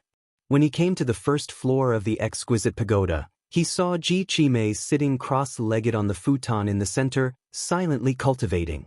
The immortal essence fluctuation coming from her body was very strong. "Lord!" Ji Qimei sensed that Tan Xiu had come down. A sorrowful look flashed in her eyes as she respectfully got up and greeted. Tan Xiu's expression was very cold as he lightly nodded and said, "Ji Qi, I'll leave Yan for you. Your most important task is to protect her safety. When she wakes up next time, I'll teach her the top cultivation technique in the immortal world, as well as a kind of combat technique." "Understood," Ji Qimei respectfully replied. After leaving the exquisite pagoda, Tan Xiu didn't have the mood to stay in the everlasting feast hall. He asked someone to drive him to the airport and then took a plane to Shanghai. It was already noon when he arrived at Shanghai. Since the buried diamond was on his mind, Tan Xiu took a taxi to the Glory Auction House. It was a magnificent building with 30 to 40 floors. When Tan Xiu returned, he used his phone to look up information about the Glory Auction House. He discovered that other than the general manager of the Glory Auction House called Ho Qingmin, there was no way to find out who the big boss behind the scenes was. "Closer. You need to show your work pass to enter.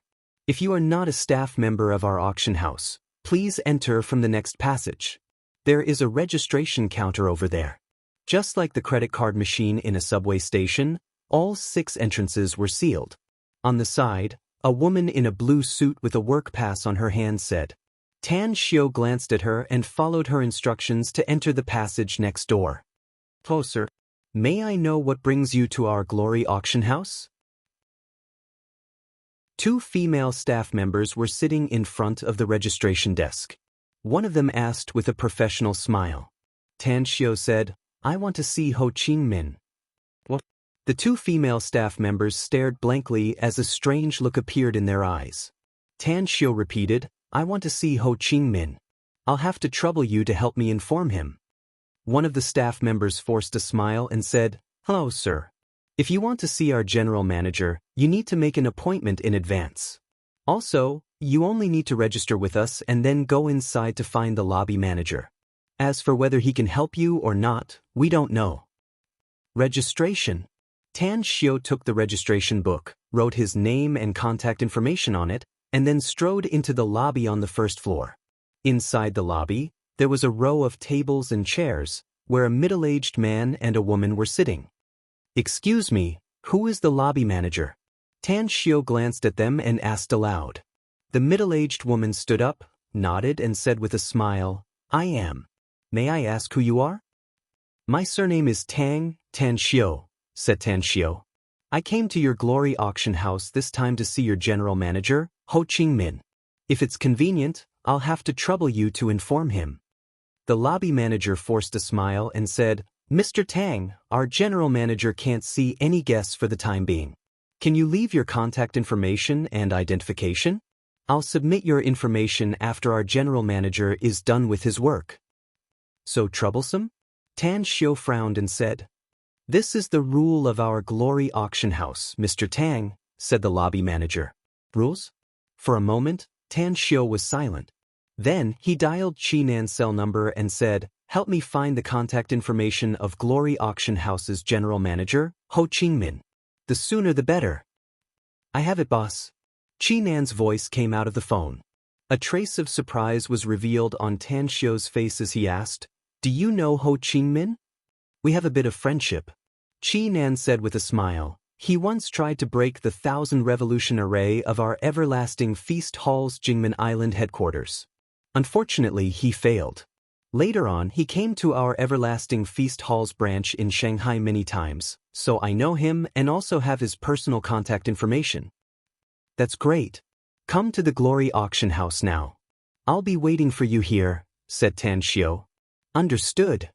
Qi Nan replied and hurriedly hung up the phone. Behind the long table, the lobby manager looked at Tan Xiu with a strange expression. Although she didn't know who Tan Xiu called, but from the content of their conversation, she knew that he should be able to contact the general manager, Ho Qingmin. Mr. Tang, may I ask what your occupation is? The lobby manager pondered for a moment and then asked in a soft voice. I'm a student, said Tan Xiu. A student? The lobby manager secretly forced a smile inwardly. Tan Xiu pointed to the chair at the side and lightly asked, Can I sit here and wait for my friend?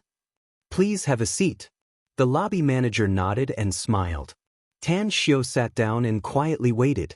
To kill time, he took out a book on economics from his travel bag and silently read it. More than 20 minutes later. Principles of Economics? Not bad, young man. You're reading this kind of book at such a young age. I see that you're reading the English version. Can you understand it?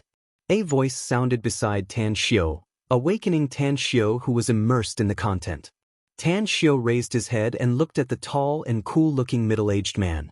He immediately lowered his head and looked at the content of the book, lightly saying, It's okay. Upon seeing Tan Xiu's expression, the middle-aged man immediately grinned and said, Principles of Economics is a book published by Mechanical Industry Press in 2003. The author is N. Gregory Mankiw. This book is a relatively basic economic teaching material. At present, it's more commonly used by Mankiw, Soros, Fonlian, and the others. As a matter of fact, many of our Chinese businessmen read Western economics, which is suitable for our country's situation. The content is generally similar.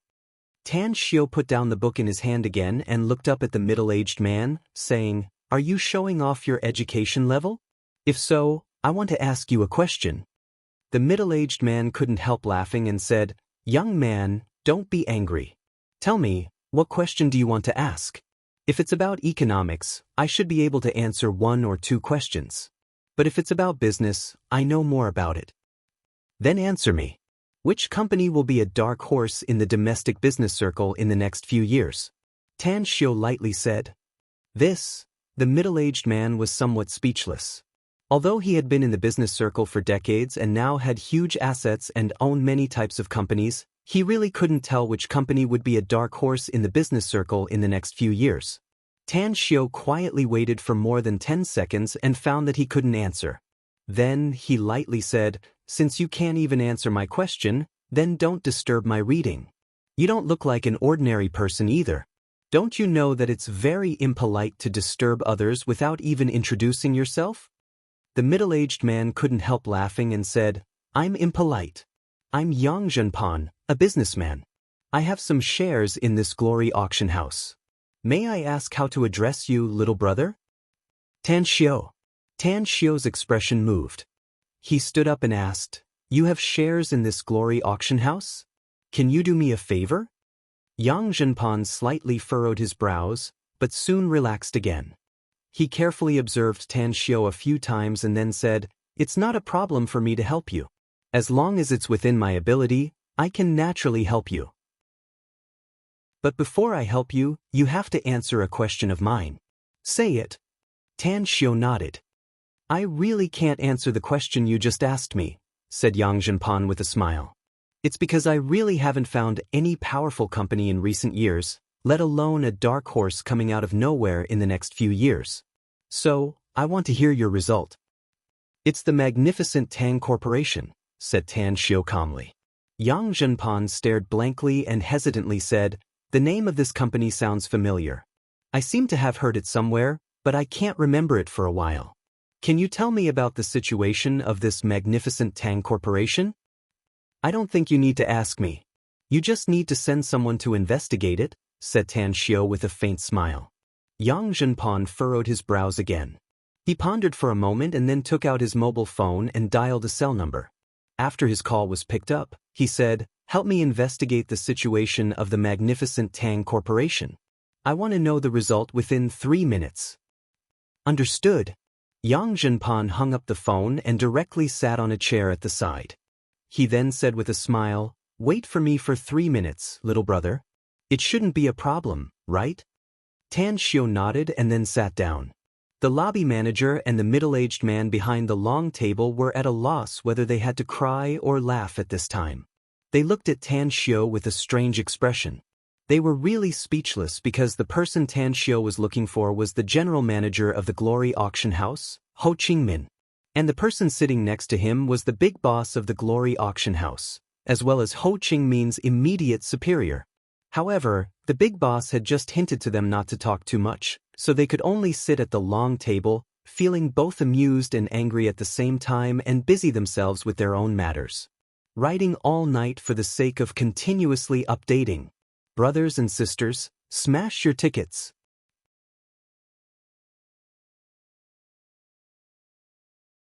Chapter 400. More than 2 minutes later, Yang Zhenpan received the result he wanted.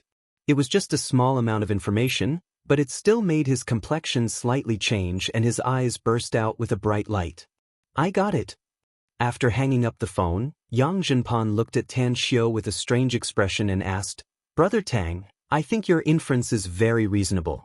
The magnificent Tang Corporation has great potential and is definitely likely to become a dark horse in the business world in the next few years. I was fortunate enough to drink God's nectar once.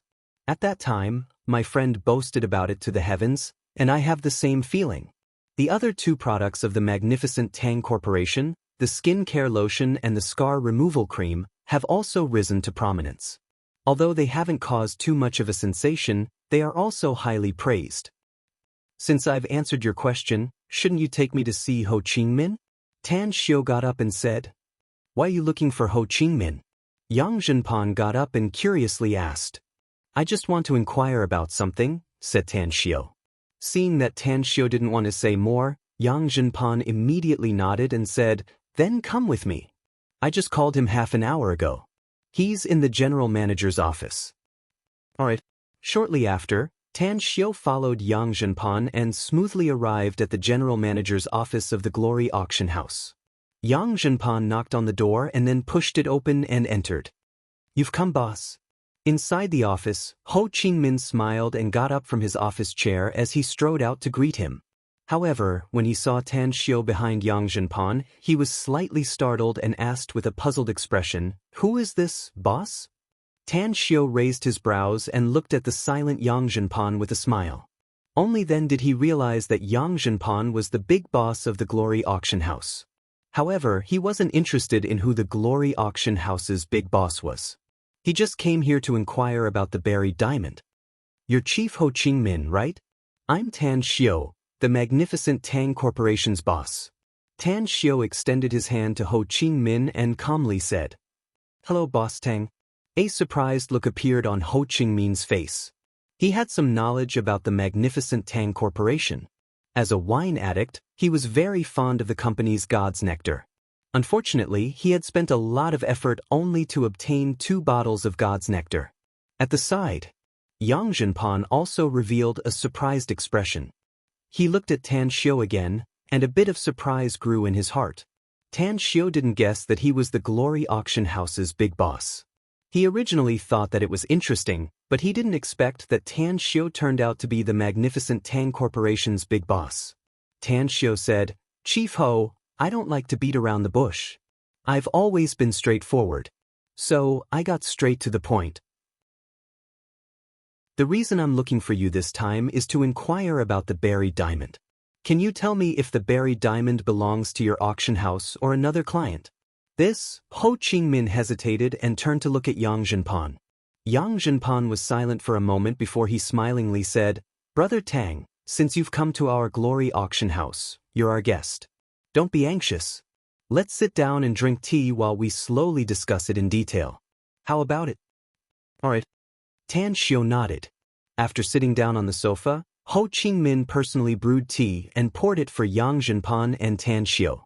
Then, he sat down on the empty sofa at the side. Yang Zhenpan took the teacup and gently sipped the tea. Then he slowly said, Boss Tang, it's reasonable to say that our Glory auction house has a rule that we can't reveal the source of every item auctioned in our auction house. However, since Boss Tang has come here personally, I'll answer your question. The buried diamond doesn't belong to our Glory auction house. A distinguished guest entrusted us to auction it on his behalf. Who is he? Asked Tan Xiu. I need his contact information. Yang Zhenpan shook his head and said, I'm sorry. We can't reveal the client's information. I must know it, Tan Xiu said with a serious expression. Yang Zhenpan squinted his eyes as he looked at Tan Xiu and said, Boss Tang, I respect you as the magnificent Tang Corporation's boss, so I revealed some information to you. But I hope you won't make things difficult for me. Our auction house has its own rules. The buried diamond is too important to me. I must know who the owner of the buried diamond is, said Tan Xiu calmly. In order to get the information I need, even if I have to do it by hook or by crook, I will find out. I'll give you half an hour. If you can give me the answer within half an hour, I'll owe you a favor. If you can't give me a satisfactory answer, I can't guarantee that I won't do anything to your Glory auction house. Arrogant. Ho Qingmin abruptly stood up with an angry expression on his face. On the contrary, Yang Zhenpan looked solemn as he squinted his eyes and sized up Tan Xiu. Tan Xiu raised his eyelids and felt the faint aura emanating from Ho Qingmin's body. Then he indifferently said, Manager Ho, I advise you to put away your ignorance. You can't even break through the first layer of the 1,000 revolution array. Not only will you seek abuse, you'll also make a fool of yourself. Ho Qingmin's complexion changed as he said in a deep voice, You know the everlasting feast hall's 1,000 revolution array? Ring, ring, ring. Tan Xiu's cell phone in his pocket rang. The ringtone interrupted Ho Qingmin's words. Tan Xiu glanced at him and pressed the answer button. After hearing Qinan's voice, he lightly said, I'm in the general manager's office on the 28th floor. After saying that, he directly hung up the phone. For a moment, the atmosphere inside the general manager's office was heavy. Knock knock. The door was knocked. A faint smile hung on Qinan's face. Under Yang Zhenpan's and Ho Qingmin's surprised eyes, she came before Tan Xiu and respectfully called out, Boss. Tan Xiu pointed to Ho Qingmin and indifferently said, You said that you have a bit of friendship with him, so you asked him to tell me about the buried diamond. The buried diamond? A surprised expression appeared on Qinan's face. In fact, she had also seen the introduction of the buried diamond from the TV advertisement. She also knew that the Glory auction house would auction this precious diamond on October 1st. Ho Qingmin looked at Tan Xiu and Qinan in disbelief and hurriedly asked, Chief Qi, what did you just call him? Boss? At this moment, Qinan also felt that the atmosphere in the office was a bit strange. She nodded and said, Yes, he's the everlasting feast hall's boss. Chief Ho, although I don't know why boss wants to know about the buried diamond, I hope you can tell me the truth. Ho Qingmin's lips squirmed a few times, but he swallowed back the words that were about to come out of his throat. At this moment, he finally revealed a bit of fear and realized how terrifying the threat posed by Tan Xiu was. He was a martial artist who had personally visited the Everlasting Feast Hall's HQ in Jingmen Island to break through the 1,000 revolution array. Naturally, he knew that the Everlasting Feast Hall had a lot of powerful experts. Yang Zhenpan suddenly let out a faint smile and said, I really didn't expect that Boss Tang is really young and promising. You're not only the magnificent Tang Corporation's big boss, but also the Everlasting Feast Hall's boss. However, you want to threaten me with just your identity? I don't think you're qualified enough, no? As his words faded away, Ho Qingmin's heartbeat sped up and he quickly winked at Yang Zhenpan. However, Yang Zhenpan ignored him and stared straight at Tan Xiu. Are you really sure that you don't want to tell me? Tan Xiu calmly asked. I don't want to. Yang Zhenpan sneered. Tan Xiu got up and looked at Qinan, saying, Call Gu Xiaoxue and tell her to send someone to inquire about the buried diamond. Also, since the Glory auction house has given us face, we must return the favor. Secretly investigate all the VIPs who have received the Glory auction house's invitation. Our Everlasting Feast Hall will give them better compensation for the things they want from the Glory auction house. I don't want to see anyone participate in the Glory Auction House's auction. Understood. Chi Nan's expression changed as killing intent burst out from her eyes. Wait. Ho Ching-min was anxious and quickly called out, "Boss Tang, don't be anxious. It's not that our boss doesn't want to tell you, but the owner of the buried diamond has a very strong background that we can't afford to offend. How about this? I'll make a call first. If the seller is willing to see you, we'll help you introduce him." Ho Ching-min. Yang Zhenpan suddenly got up with an angry look on his face.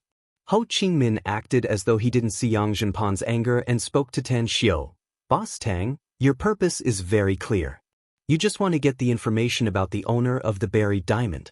Our Glory Auction House also doesn't want to offend a friend, so please wait for a while. How about it?" Tan Xiu shot a cold look at Yang Zhenpan and then slowly sat back on the sofa. He nodded and said, "I'll wait for your news." Ho Ching-min quickly nodded and quickly grabbed Yang Zhenpan's arm, pulling him out of the office. Just as they came outside, Yang Zhenpan forcefully shook off Ho Ching-min's arm and shouted in a deep voice, "What do you mean, Ho Ching-min? I won't let this go if you don't give me a clear explanation today."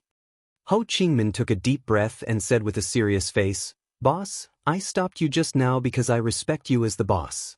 If you insist on having a conflict with Tan Xiu, I can only resign. I'm more afraid of him than I am of you. He's just a newly developed magnificent Tang corporation and a restaurant owner. You say you're more afraid of him than you are of me? Are you kidding me? I, Yang Zhenpan, have a lot of wealth and connections. My Yang family is a big and prestigious family in the imperial capital. Even if we can't be ranked in the top 3, it won't be a problem for us to be in the top 10. I really don't believe how capable he is. Boss, the Everlasting Feast Hall's existence is very special." Ho Ching-min slowly said. "As far as I know, the Everlasting Feast Hall has a lot of powerful experts. Of course, if it's only these, it won't cause me to be afraid. I'm suspecting that there's a special person in the Everlasting Feast Hall." "A special person?" Yang Zhenpan frowned and asked in a deep voice, "What kind of special person?" Ho Ching-min looked to both sides and found that there was no one nearby. He then lowered his voice and said, "A cultivator."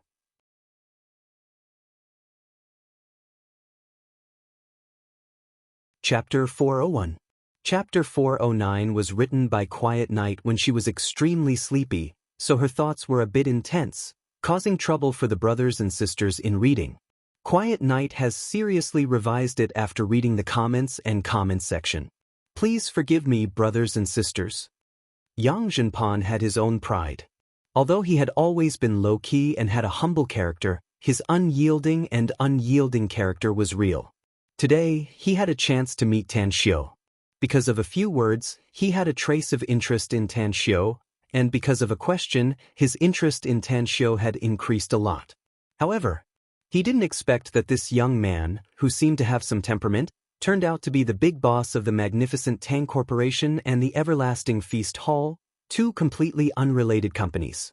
What was most unbelievable was that this young man dared to threaten him and act insolently in front of him. He was furious. He wanted to teach this young man a lesson so that he would know the truth of modesty in the future. However, upon hearing Ho Ching-min's address, Yang Zhenpan's heart suddenly tightened and a chill quickly grew inside him. As a member of a prominent family in the imperial capital, the field he came into contact with was not something ordinary people could compare with. Naturally, he had heard about the existence of cultivators through various channels. In his view, the number of cultivators was very small, simply as rare as phoenix feathers and qilin horns. However, any of these people had mysterious and unfathomable abilities. I'd rather believe it than not. Yang Zhenpan was a cautious person and instantly made a decision. Ho Ching-min watched the change in Yang Zhenpan's expression. His heart was stretched taut, for fear that Yang Zhenpan wouldn't listen to his opinion. After hesitating for a while, he asked in a low voice, "Boss, your decision is, if the Everlasting Feast Hall really has such people, can we afford to provoke them?" Yang Zhenpan forced a smile. "There's also that Tan Xiu. His performance is too strong and abnormal. There's definitely something fishy going on. Let's contact the seller of the buried diamond first. If he agrees, then we'll throw this hot potato to him. If he doesn't agree, we'll just give up helping to auction the buried diamond. Shall I contact him? Ho Ching-min asked in a low voice. Yang Zhenpan was silent for a moment and slowly said, I'll contact him myself. All right. Ho Ching-min nodded lightly and secretly heaved a sigh of relief. In the suburbs of Shanghai, an ordinary house was located in a fruitful orchard. In front of the small courtyard of the house was a clear little river that gurgled and flowed. Occasionally, fish would leap out of the surface of the river, causing splashes and layers of ripples. An old man wearing a sun hat and white training clothes was fishing quietly with a fishing rod in his hand. The big yellow dog by his feet was lying there lazily and yawning from time to time. Grandpa, there's a call for you. A cute little girl ran out from the courtyard behind the old man. She was only 6 or 7 years old, and the black phone in her hand was still flashing with colorful lights. Who called? The old man asked without turning his head. The little girl giggled and said, Grandpa, I only recognize the name Young on it. I don't know the last 2 characters. Do you want me to look it up in the dictionary? The old man finally turned around and took the phone. After glancing at the name displayed on the screen, he said with a smile, Then go look it up in the dictionary. Grandpa, take this call. All right. The little girl replied and turned to run back to the courtyard. The old man pressed the answer button and calmly said, What's the matter? Elder Wei, our Glory auction house is in big trouble because of your buried diamond, said Yang Zhenpan respectfully. Tell me about it. Wei Jiangping narrowed his eyes. Someone wants to find the seller of the buried diamond through our Glory auction house, said Yang Zhenpan. According to our auction house's rules, we must keep it confidential for every customer, especially since the owner of the buried diamond is you. However, the other party has a big background and our Glory auction house can't afford to offend them. The other party has declared that even if it means destroying our Glory auction house and my Yang family, we must find the specific information about the seller of the buried diamond. Wei Jiangping raised his brows and curiously asked, Who is the other party? To think that he has such a big tone. Yang Zhenpan forced a smile and said, I know he has 2 identities.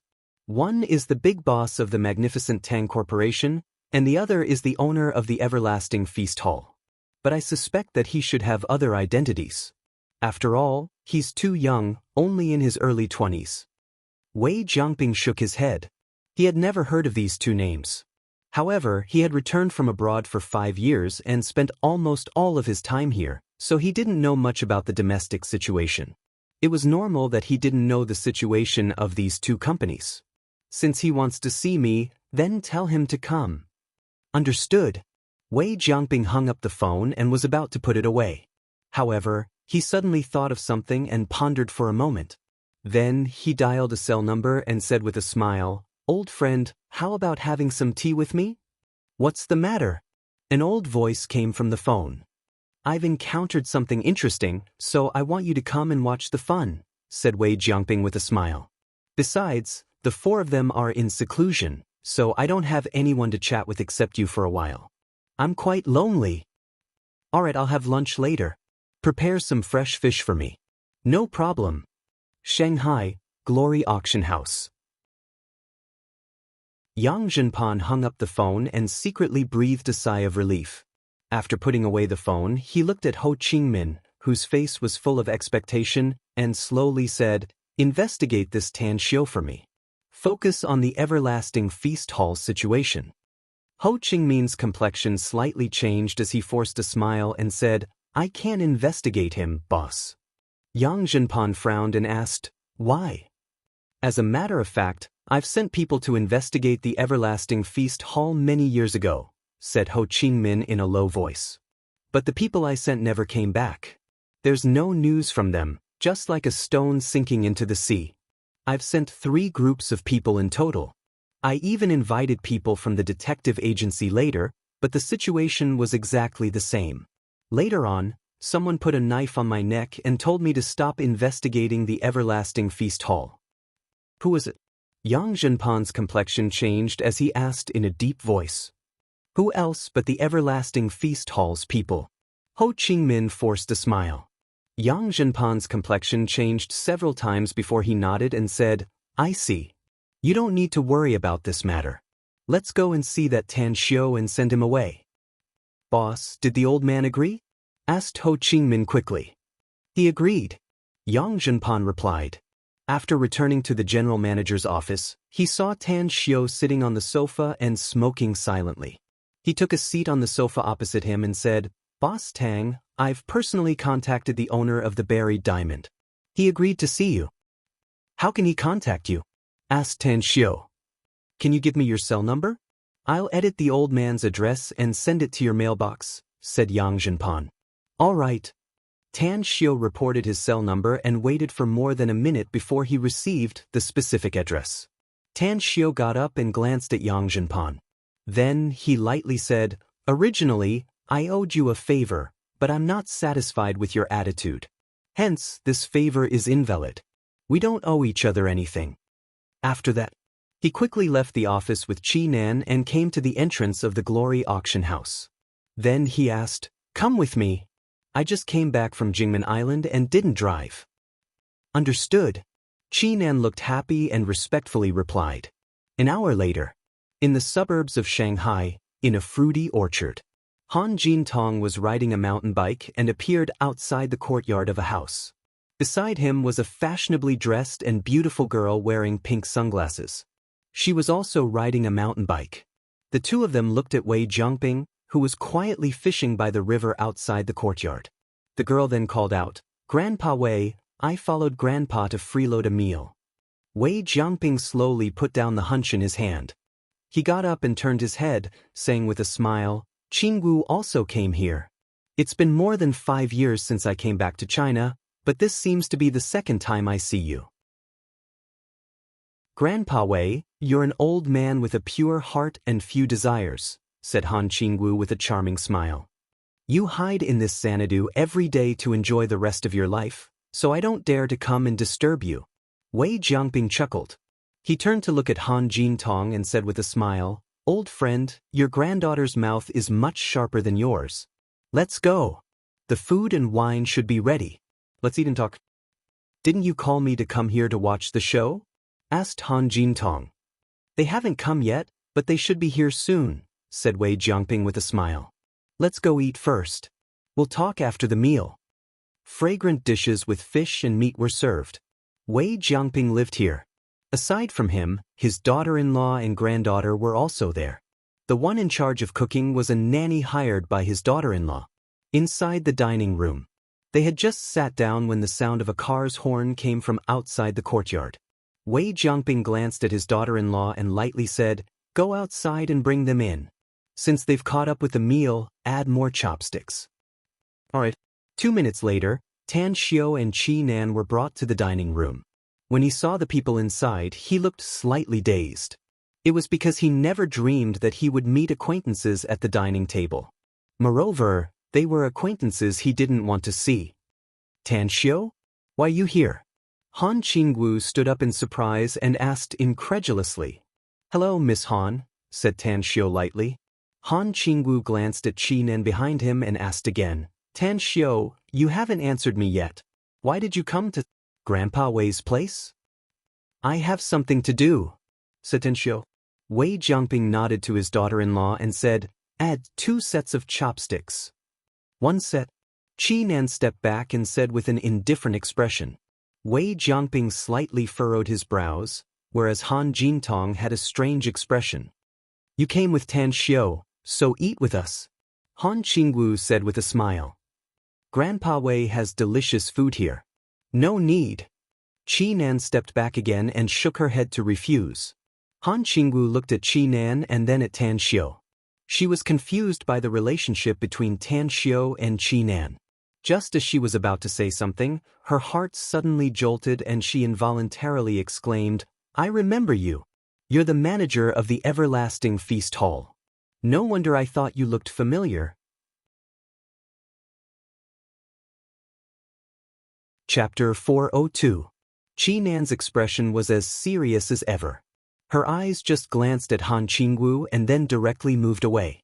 Tan Xiu didn't want to talk to Han Qingwu, so he looked at Wei Jiangping and cupped his fists, saying, "Are you the current owner of the buried diamond, Wei Jiangping?" Wei Jiangping's brows furrowed deeper. He put down the chopsticks in his hand and lightly said, "Young man, don't you know how to address me?" "I don't think I need to show respect to you if you're called Wei Jiangping," said Tan Xiu lightly. "After all, I don't dare to compliment someone who can even send out his young children for some purpose." "Children?" Wei Jiangping stared blankly and abruptly got up from the chair. Shock flashed in his eyes as he asked in a deep voice, "Who the hell are you?" At this moment, even Han Jintong quickly got up and his eyes locked on Tan Xiu without blinking. Tan Xiu lightly shook his head and said, "You're old, yet you haven't practiced your qi cultivation to perfection. No wonder you've been cultivating for so many years, yet you only have this little bit of cultivation. You'll know my identity later, but what I want to know is, did you buy the buried diamond or did you make it?" "It was carved and made by this old man myself," said Wei Jiangping in a deep voice. Tan Xiu was delighted inwardly and asked again, "You didn't make it out of thin air, did you? Have you ever seen a medicinal herb that looks like a buried diamond?" "Yes, I have seen it," said Wei Jiangping in a deep voice. "Where did you see it?" asked Tan Xiu. Wei Jiangping didn't answer Tan Xiu's question but asked back, "I've already answered several of your questions. Shouldn't you answer mine too? There were 6 of you at the beginning, but there are only 2 of you here now. There should be 4 more, right?" Tan Xiu lightly said. Wei Jiangping and Han Jintong exchanged glances. Both of them were greatly shocked. Apart from them, only that person knew about the 6 of them. How did this young man know about it? Wei Jiangping was silent for a moment and said, "Yes, there are indeed 4 more. One of them is this old man's wife. Young man, what exactly is your relationship with Senior Gu?" Tan Xiu said, "She is my disciple." "What?" Wei Jiangping and Han Jintong exclaimed at the same time. Standing aside, Han Qingwu asked in confusion, "Tan Xiu, what are you talking about with my grandfather? What do you mean there are 4 more? What disciple?" Tan Xiu still didn't pay attention to Han Qingwu. Instead, he looked at Wei Jiangping and said, "Now, you should tell me where you saw this medicinal herb, right?" Wei Jiangping suppressed the shock in his heart and said, "Shinnong Ridge, Ghost King Valley." After a moment of silence, Tan Xiu said, "Can you tell me the specific address? I need that herb. I need it badly. If you can help me obtain it, I can help you break through your current bottleneck and improve your cultivation." Wei Jiangping was shaken inwardly, but there was a forced smile on his aged face. He shook his head and said, "There's no other way. I've already plucked that particularly beautiful medicinal herb from back then and transplanted it somewhere else. However, it didn't take long for it to die. Since I don't know its efficacy and use, I didn't dare to rashly use it, so I discarded it. There shouldn't be any more of that medicinal herb there." Damn! Tan Xiu was furious. The demonic revival grass was absolutely a rare and precious herb. Countless supremes and great demon kings in the immortal world or demon world would fight for it if it were to appear in the immortal world or the demon world. But that rare and precious herb fell into Wei Jiangping's hands and was ruined by him. Tan Xiu's expression turned extremely ugly. After a long silence, he slowly said, "Tell me the specific address. You don't need to participate in other matters. I'll find a map and mark it for you." Wei Jiangping strode out of the dining room and quickly took a map and marked the specific location with a red pen. After handing it over to Tan Xiu, he asked, "I've told you everything you want to know. My 2 children, are you still?" Tan Xiu received the map and lightly said, "They're fine, and no one restricts their freedom. It's just that they don't want to see you and your wife. If you and your wife can live for a few more years in the future, I can help you and let them come to see you." Wei Jiangping's lips squirmed a few times. He cupped his fists toward Tan Xiu and said, "We owe them too much, Mr. Tang. Please treat them well." "They're my people, so I'll naturally treat them well," said Tan Xiu lightly. "I still have something to do, so I'll take my leave." After that, he turned around to leave. Han Qingwu was caught unprepared by the series of events. Upon seeing that Tan Xiu was about to leave, She sobered up from her daze and strode to block Tan Xiu's path. She opened her arms and shouted, "What's going on, Tan Xiu? And you, what's going on with you?" For a moment, Tan Xiu was silent. He looked at her familiar yet strange face and felt a dull pain in his heart. Despite his hatred toward Xue Qingqing, Tan Xiu still felt a bit sad after learning that she had died. After all, it was not easy to completely forget their millennium-long relationship. He didn't want to have more contact with Han Qingwu because he didn't know how to face her. This woman whom he had loved and hated, but now seemed to have nothing to do with her, left him at a loss. Therefore, being less involved might be the best choice. "You're the teacher at school, so you can instruct me about my studies.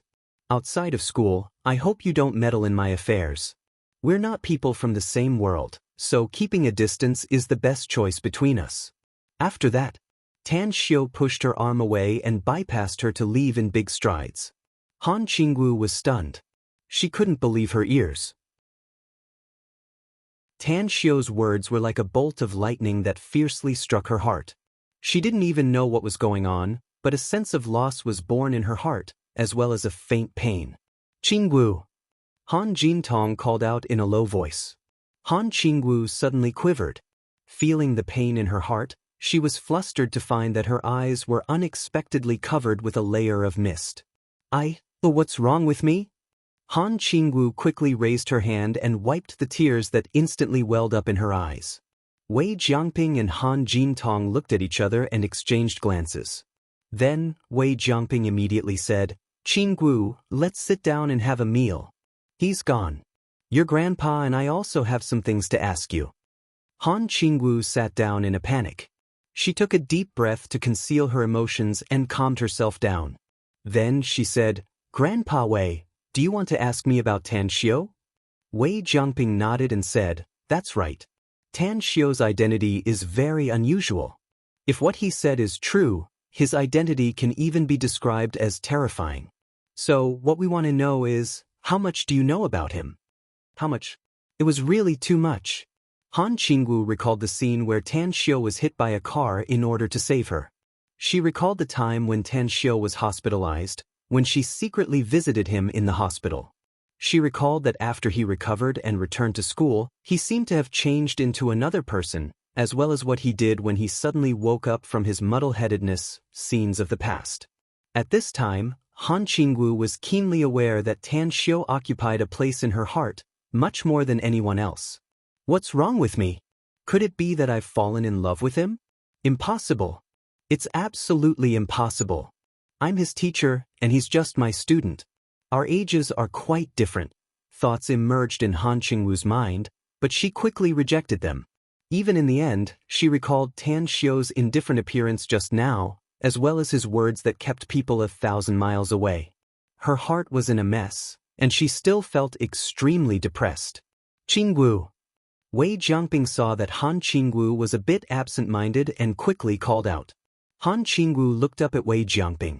She suddenly stood up and said, "Grandpa Wei, I suddenly remembered that I still have something to do, so I won't be eating with you." After saying that, she turned around and walked out of the dining room, leaving the courtyard and riding her bicycle quickly. Wei Jiangping glanced at Han Jintong and forced a smile. "It seems that it won't be easy for us to figure out Tan Xiu's situation." "It's indeed not easy. But he has a deep relationship with Senior Gu, so we must find Senior Gu through him," said Han Jintong. "In the past, we received the cultivation technique imparted to us. Although our strength has greatly improved, it's extremely difficult to progress again. Therefore, we must find a way to find him for the sake of our immortal fate." "I'll call Yang Zhenpan," said Wei Jiangping. A few minutes later, Wei Jiangping hung up the phone and said with a pleasantly surprised expression, "I got it. It's the Everlasting Feast Hall. Shanghai, the Everlasting Feast Hall."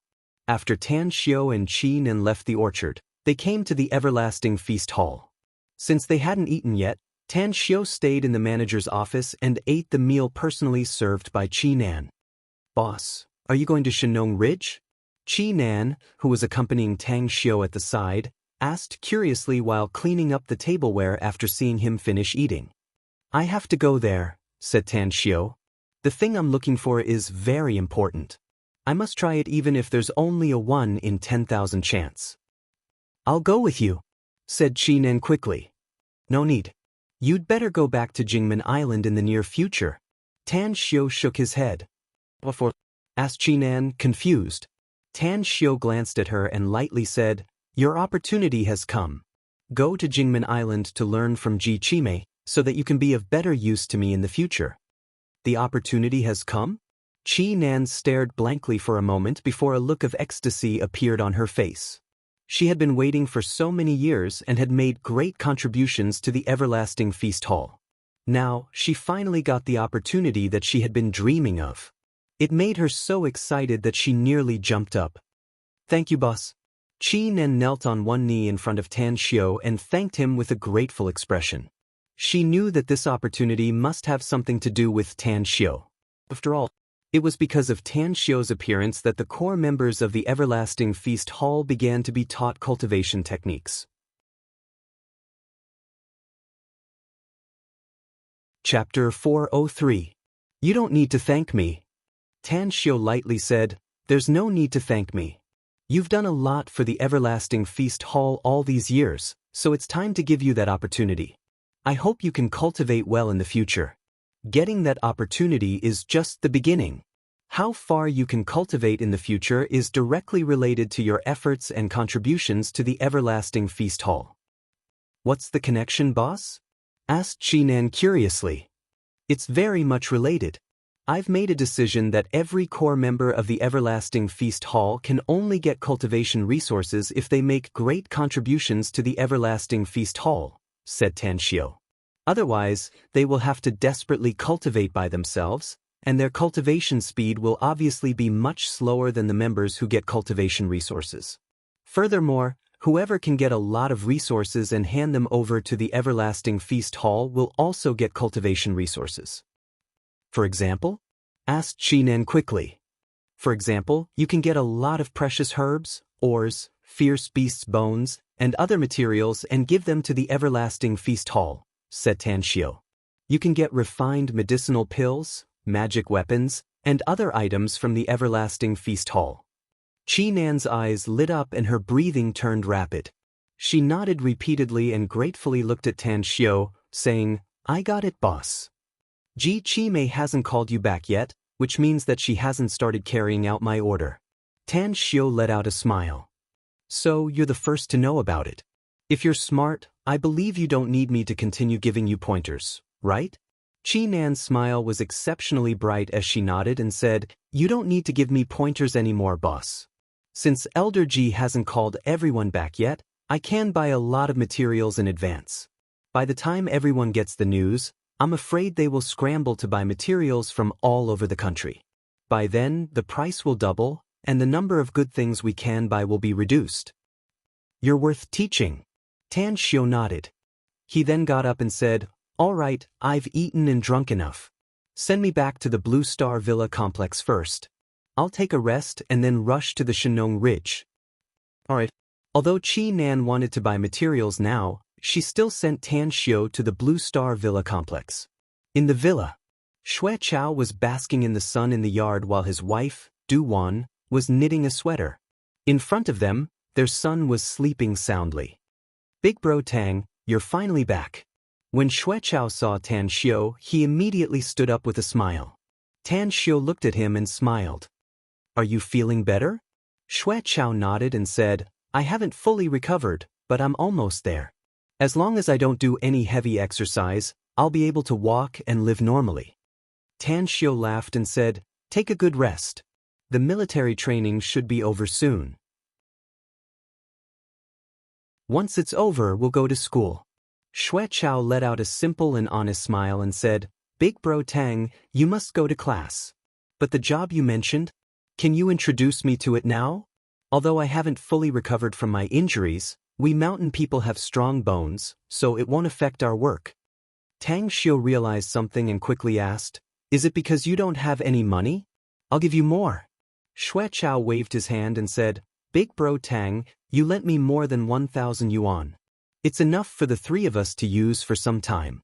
I just don't want to stay at home every day. If I don't move my body, I feel like I'm going to rust. Tan Xiu pondered for a moment before he nodded and said, All right. Do you have a driver's license? Xue Chao shook his head and forced a smile. The place I'm going to introduce you to work is a bit far from here, Tan Xiu said. You're still injured, so you might as well live there if you have to toss and turn every day. How about letting sister-in-law and your child live here, and you rest there at night? Is there a place to live there? I'll tell her about it and arrange a place for you to live, Tan Xiu said with a smile. Xue Chao looked at his wife and child and suddenly asked, Big Bro Tang, what kind of accommodation will you arrange? If it's possible, I want to take my wife and child with me. We've been living here for more than 10 days. If we can work there and have a place to live, we'll go there. All right. Tan Xiu nodded. I'll give you the address. You go directly to Chi Nan and tell her that I told you. She'll arrange it for you. Also, I may be away for some time, so I'll see you again when I come back. All right. Thank you, Big Bro Tang, said Xue Chao gratefully from the bottom of his heart. No need to thank me, Tan Xiu waved and said, We're classmates. There was a saying that went, once classmates, 3 generations of family, we should help each other. That's right. When are you going to go there? I can drive you there if you're in a hurry. Forget it. We'll just take a car. Xue Chao shook his head. You're busy with your business. I'll buy you a drink with my salary when you come back. All right. Tan Xiu nodded with a smile. 10 minutes later, Tan Xiu simply packed his things and directly left the Blue Star Villa complex. Since Shanghai was thousands of miles away from Shinong Ridge, he was going to book a plane ticket to Philadelphia. But what made him speechless was that the passenger flow during the summer vacation was too high and the plane tickets had long been sold out. In desperation, he could only choose to take the high-speed rail. Fortunately, he was lucky enough to buy a high-speed rail ticket.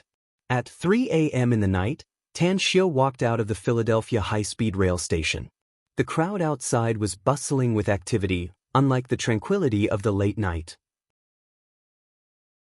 Tan Xiu followed the flow of people for tens of meters and then saw a scene that surprised him. 8 burly middle-aged men in black suits were standing behind a tall woman in a white dress, quietly waiting for someone. No one dared to approach them. Many people were pointing at them and discussing in low voices. Tan Xiu had a good hearing. From the discussions around him, he knew that the woman was the secretary of the Yellow Steel Group's boss in Philadelphia. She was a famous woman in Philadelphia. Tang Xiu did not stay for a long time. Those people had nothing to do with him. Before he came here, he had checked the map and learned about his itinerary. He knew that before he rushed to the Shinong Ridge from Feicheng City, he needed to take a bus to Ziming County near the Shinong Ridge, and then from Ziming County to Ghost King Valley, which was in the Shinong Ridge. Brother, do you want to take a bus? A young man in his mid-20s, with a small tuft of yellow hair and earrings in his ears, saw Tan Xiu coming out empty-handed, so he came over with a smile. Tan Xiu looked at him and asked, Do you want to go to Ziming County? The young man was stunned and carefully looked at Tan Xiu. He hesitated and said, Brother, the fare to Ziming County is not cheap. Tan Xiu said, Money doesn't matter. I need to hurry. The young man said, 450 yuan. Give me 450 yuan and I'll send you there. Tan Xiu said, Where's your car? The young man subconsciously touched his waist and then put it down. He pointed to a place not far away and said, It's over there. Come with me. 2 minutes later, the young man led Tang Xiu to a black Mazda sedan. He reached out to open the door and said, Brother, the road to Ziming County is not easy to walk on. So we can't go fast. Even if we get there, I'm afraid it will take more than 2 hours. Tan Xiu sat in the front seat and nodded. The time doesn't matter. Just drive slowly and pay attention to safety. But the young man replied. After sitting in the driver's seat, he started the car and left quickly. However, the young man was obviously a friendly person. He glanced at Tan Xiu and said with a smile while driving, Brother, my name is Chang Hao. What's your name? My surname is Tang. Chang Hao said with a smile, Brother Tang, judging from your accent, you shouldn't be from here, right? Are you here on vacation? Or visiting relatives? It's a vacation. Tan Xiu said. Chang Hao nodded and said, there are many tourists who come here for vacation, especially to Shenong Ridge. There are many of them at this time of the year. But you're alone, and you don't even have any luggage with you. This is my first time seeing you. It's good to go out alone, said Tan Xiu calmly. A trace of envy appeared on Chang Hao's face as he said, you're so free and unrestrained, Brother Tang. I also want to walk around and see the world. But I'm forced to work from dawn to dusk to support my family. Alas, if I don't work hard to make money, I won't have enough money to feed my child. You're driving an illegal car, aren't you? Asked Tan Xiu. Why don't you get a business license and drive a taxi? Chang Hao forced a smile and said, it costs a lot of money to get a business license these days. If I want to buy a taxi, it's even more sky high. I might as well raise my wife and children with that money. Although I'm driving an illegal car, I earn money from my conscience. At worst, I'll take a break during the crackdown. Tan Xiu nodded and didn't have the desire to chat anymore. He said, I'm going to sleep. Wake me up when we arrive. Alright. Chang Hao replied. Time fleeted by. Not long after Tang Xiu fell asleep in a daze, the sound of the emergency brake woke him up instantly. With his quick reflexes, he pressed his hands on the dashboard in front of him and pulled the seat belt to stop his body. What happened? Tan Xiu shouted in a deep voice. Chang Hao's face was a bit pale. He turned to look at Tan Xiu and said with a forced smile, I think I hit something. Tan Xiu raised his brows. After getting off the car with Chang Hao, he found that the car had driven to an empty suburb. There were ditches on both sides of the uneven road, and there were endless fields in the distance. As he came to the front of the car, a strange expression appeared on his face. It was because the thing the car hit was actually a wild boar. At this moment, the wild boar was lying on the ground 7 or 8 meters away with a pool of blood around it. This luck is too bad, isn't it? Tan Xiu said with a smile. Chang Hao's expression didn't look good. The front of his car had been smashed and the left headlight had been extinguished. It would probably cost several thousand yuan to repair it. Tan Xiu walked to the wild boar's side, reached out to pick it up and said with a smile, it's not dead yet, but it won't be able to live. A wild boar actually appeared in this kind of place, and it just so happened to be hit by our car. It's really unlucky. Chang Hao clearly saw the appearance of Tan Xiu picking up the wild boar with the help of the headlight. A shocked expression appeared on his face. Chapter 404. Chang Hao had seen Hercules with extraordinary strength. He once had a friend who could lift a bronze lion weighing 400 to 250 pounds with his bare hands and even lift it to the top of his head. He thought that it was already very powerful to be able to do that. But at this moment, he watched as Tan Xiu lifted the wild boar weighing at least 200 to 300 pounds with one hand as if it didn't take much effort at all. He was so shocked that he didn't know what to say. Tan Xiu carried the wild boar back to the front of the car.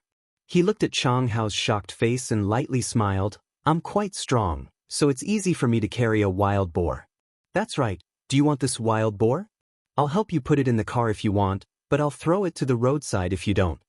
Chang Hao gulped down and quickly nodded. Yes, yes, yes. This wild boar is so big so I can get some money if I sell it. It's not enough to repair the car, but it's better to reduce the damage. Tan Xiu nodded. The trunk couldn't fit the wild boar, so he stuffed it into the back seat. Then, he got on the car and continued on the road. 10 minutes later, 6 black SUVs roared from behind. Along with the sound of the car's horn, Chang Hao hesitated for a moment and then made way for them on the narrow road. Immediately after, the 6 cars quickly passed from the side. Tan Xiu didn't rest at this time. He was curious about the 6 black SUVs that suddenly caught up with him. He instantly released his spiritual sense.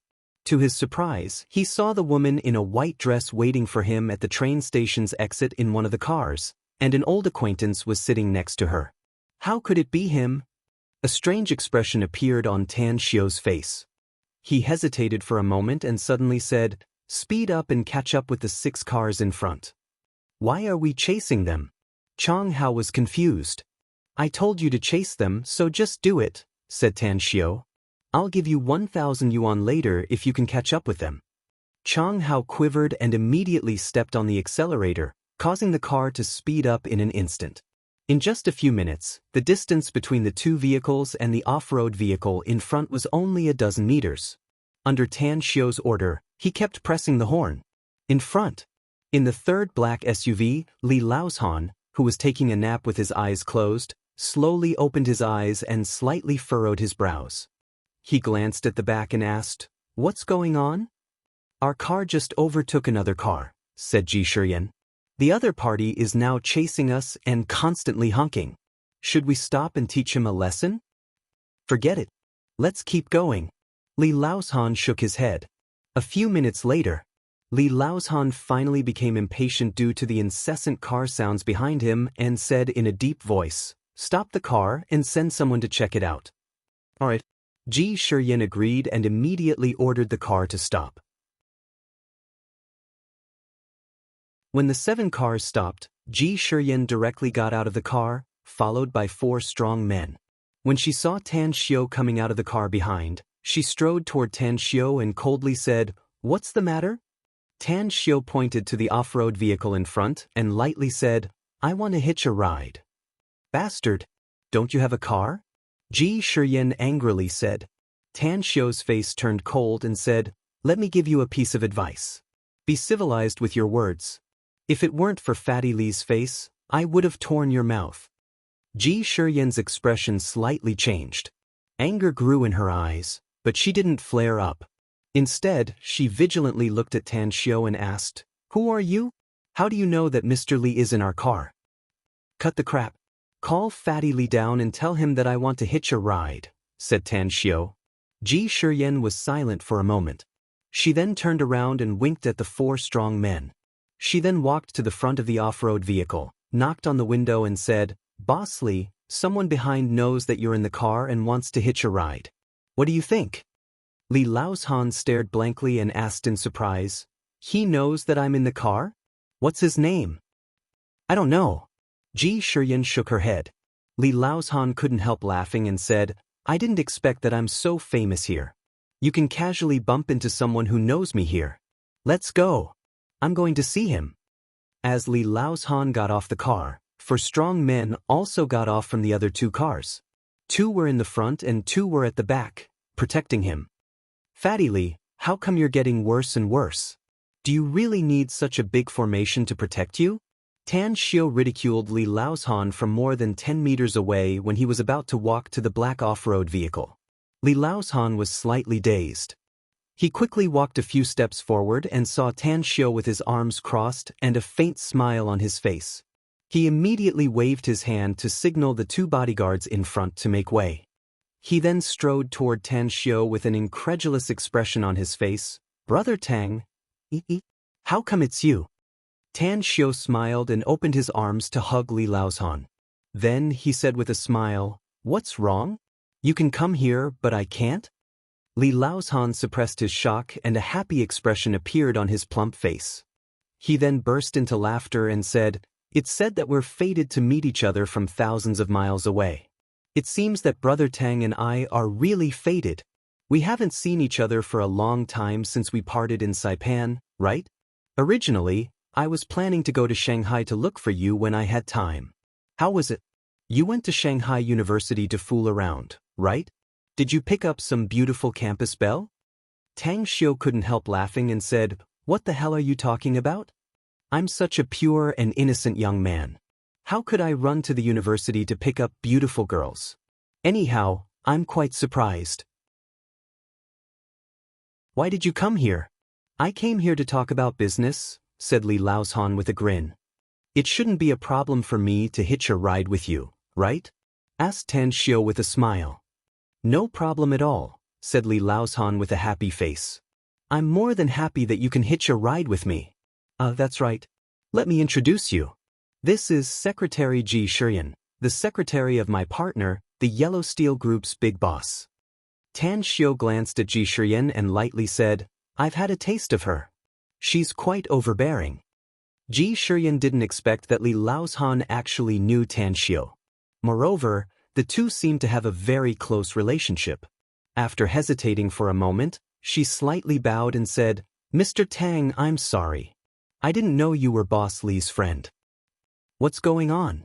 Li Laoshan was surprised. "It's nothing," said Tan Xiu. "Fatty Li, wait for me, I'll be right back." Saying, he returned to the black car's driver's window, took out 1,000 yuan from his wallet, and handed it to Chang Hao, saying with a smile, "You can drop me off here. I'll just hitch a ride with them." Chang Hao had just heard the conversation between Tan Xiu and Li Laoshan. After receiving the money, he raised his thumb and praised, "You're awesome, Brother Tang. He could even meet a big boss with a big background here. All right then, I'll go back first. If you need a car to pick you up, just give me a call. The fare is still what we discussed before." Taking the name card from Chang Hao, Tan Xiu stuffed it into his pocket and smiled. "No problem." As Chang Hao drove away, Tan Xiu followed Li Laoshan into the SUV. Since the two of them were sitting in the back seats, Ji Shiyan had to sit in the front seat. The 6 cars started. With a smile on his face, Li Laoshan asked, "Brother Tang, how did you come here? That was a black car, wasn't it?" "Yeah, it was a black car," said Tan Xiu with a smile. "I have something to do in the depths of Shenong Ridge, so I rushed here last night." "You have something to do in the depths of Shenong Ridge?" Li Laoshan was surprised. "Shenong Ridge isn't safe. There are wild beasts and swamp miasma everywhere. I'm looking for a medicinal herb," said Tan Xiu with a smile. Li Laoshan knew that Tan Xiu knew martial arts and was very powerful, so he nodded and said, "What medicinal herb are you looking for, Brother Tang? Do you need my help? I have a deal with the Yellow Steel Group's boss, so I still have a lot of time to accompany you to Shenong Ridge." "No need." Tan Xiu shook his head and smilingly said, "The medicinal herb I'm looking for is very special, and it's very difficult for ordinary people to find it." In the front seat, Ji Shiyan curled her lips. She was somewhat disgusted by Tan Xiu's arrogance. "Brother Tang, you're looking down on this big brother of yours," said Li Laoshan with a dissatisfied expression. "My strength may not be as good as yours, but my skills are better than the average person. Besides, there's strength in numbers. Maybe you can find that medicinal herb earlier with my help." Having said that, he looked at Ji Shiyan and said, "Go back and tell your boss that the contract I need to sign with him will be signed a few days later." This, Ji Shiyan was secretly angry. Her anger was not directed at Li Laoshan, but the one who came out of nowhere, Tan Xiu. It must be noted that the contract signed by the Yellow Steel Group and Li Laoshan was very important. She was afraid that her boss would be anxious if it was delayed for a few days. "Fatty Li, I've investigated the place we're going to in advance. Shenong Ridge's Ghost King Valley is a very dangerous place. Even I have to be very careful inside. If you go with me, I'm afraid." Tan Xiu forced a wry smile. "What did you say?" Ji Shiyan, who was tangled inside, suddenly exclaimed when she heard the place Tan Xiu wanted to go. "Is there a problem?" asked Tan Xiu. Ji Shiyan's expression turned a bit unsightly as she hurriedly said, "Mr. Tang, why don't you think about it? The Ghost King Valley is very terrifying. It's definitely the most dangerous place I know. Many people who are not afraid of death have wanted to explore the Ghost King Valley all these years. But as far as I know, no one has been able to come out alive. Therefore, the Ghost King Valley is a dangerous place in the hearts of the people of Philadelphia City." Tan Xiu glanced at her before he turned to look at Li Laoshan and said with a smile, "Fatty Li, did you hear that? The place I'm going to is really dangerous. You'd better get busy with your business. I'll call you if you're still in Philadelphia after I come out from there. Let's drink a few cups of wine then." Today's 4th chapter is over. I'm weekly begging for a monthly vote carrot under.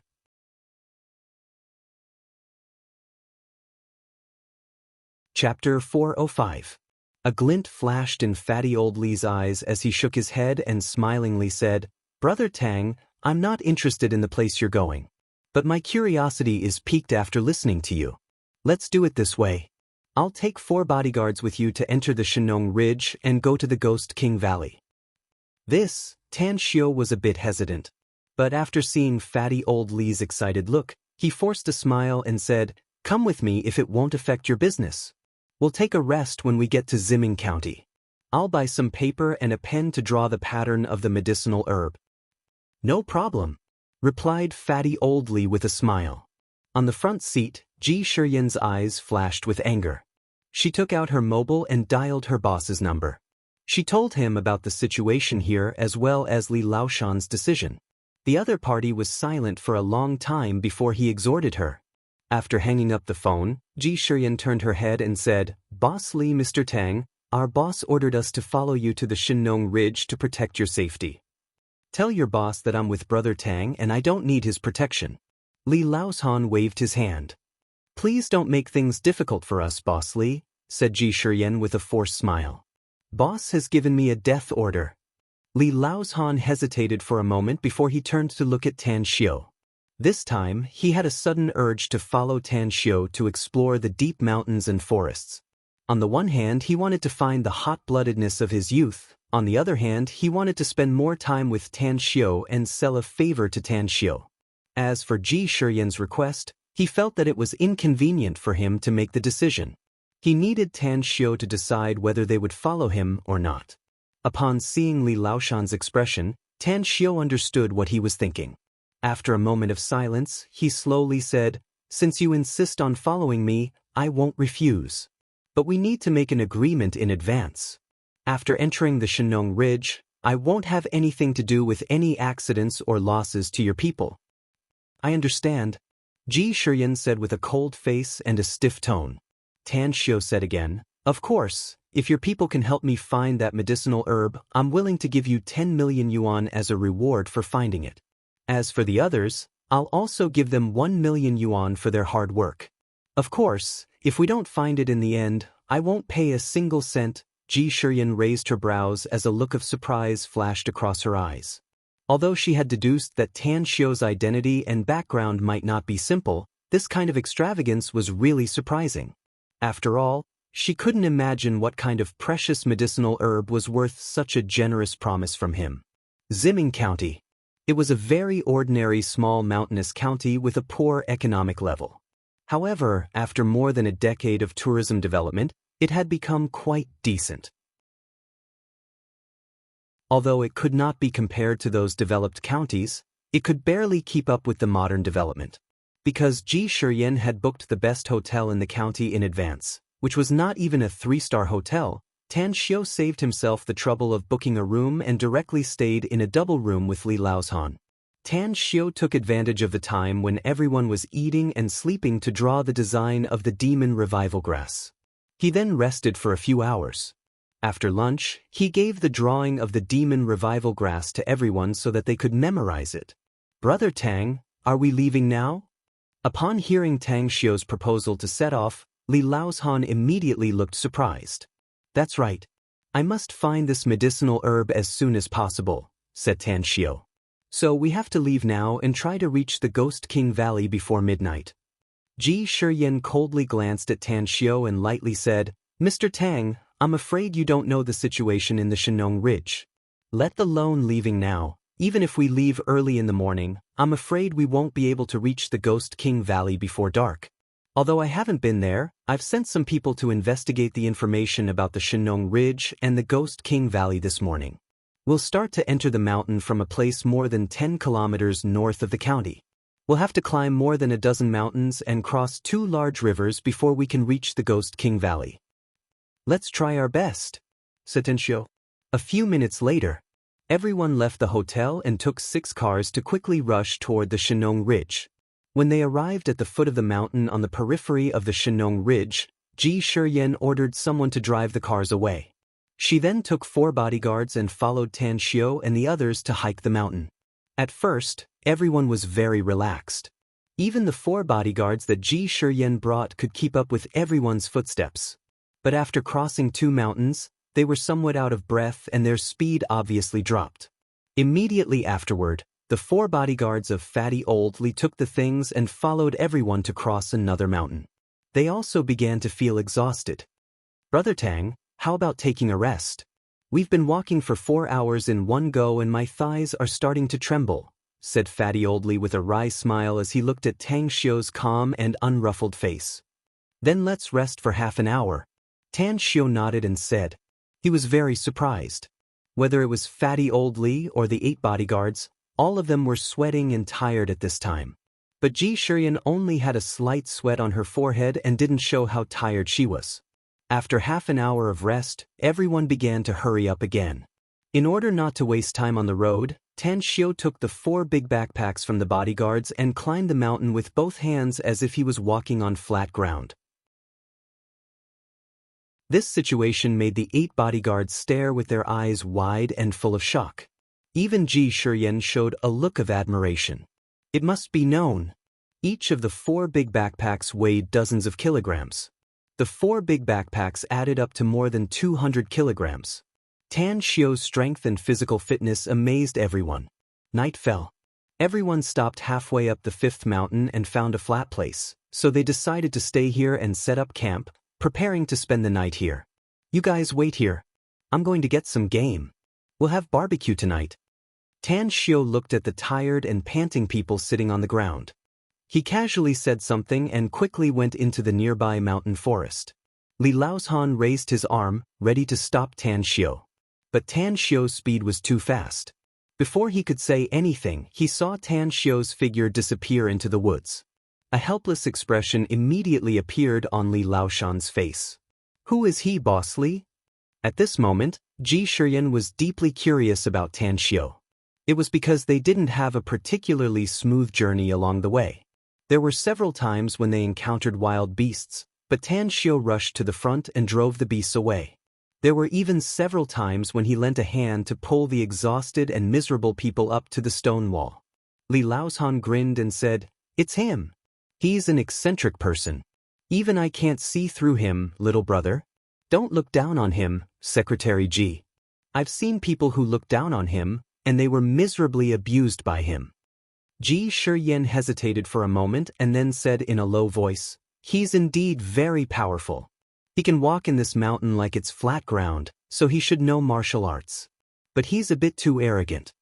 Li Laoshan couldn't help laughing and said, "Arrogant? Little brother Tang is very modest, all right? You think he's arrogant because he's not pleasing to your eyes." "He's indeed very annoying," said Ji Shiyan. "Forget it. I won't say much about it. You'll know what kind of person he is when you have more contact with him in the future." Li Laoshan smiled and said, "But I still want to advise you not to provoke him. Not to mention you, even if it was your boss, if he provoked him, I'm afraid that he would also suffer a great loss." Ji Shiyan quickly said, "Boss Li, you haven't told me where he came from yet? He has a lot of identities, but I won't tell you the specifics." Li Laoshan said with a smile. "But you must remember my words. Don't provoke him. Don't cause trouble for yourself and the Yellow Steel Group. Else, I'll never cooperate with you again if he wants to deal with you." "I understand." Ji Shiyan nodded. She was even more curious about Tan Xiu's identity. "Let everyone rest for a while and then start setting up the tents," Li Laoshan said with a smile. "Also, send some people to pick up some firewood. We'll have barbecue later." Contempt flashed in Ji Shiyan's eyes as she said, "Don't tease me, Boss Li. He said he's going to get some wild game. Did you really take it seriously? This mountain forest is pitch black. Although it's not to the point where you can't even see your own fingers, hunting is." Before Ji Shiyan could finish speaking, it was as though a pair of invisible hands had strangled her neck at this moment, causing her to choke back her words. A dull expression appeared on her beautiful face as she looked incredulously at Tan Xiu, who came out of the darkness, as well as the deer in Tan Xiu's hand. "Brother Tang, you're amazing. It's only been a few minutes, yet you actually got such a good thing." Li Laoshan crawled up from the ground and exclaimed with shining eyes. Tan Xiu reached out and threw the deer that had been strangled to death to the ground. Then, he said with a smile, "My luck is pretty good. I found a lone deer. Who among you can barbecue meat?" Li Laoshan licked his lips and grinned. "I don't know about others, but I, Fatty Li, am very good at barbecuing meat." "That's right, Secretary Ji. Your people have bought a lot of daily necessities. Did they buy any condiments for barbecue?" "I've seen the list they bought. There are condiments for barbecue." Ji Shiyan nodded. As a matter of fact, one of my bodyguards used to be a hunter in the mountains. That's great! Li Laoshan exclaimed in admiration. He picked up the deer's carcass and strode to the side. Ji Shiyan turned to look at Tan Xiu. Although it was dark, the distance between them was relatively close, so she could clearly see Tan Xiu's calm expression. After hesitating for a moment, she asked, "Mr. Tang, how did you do it?" "It's very simple. I'm faster and stronger than it," said Tan Xiu lightly.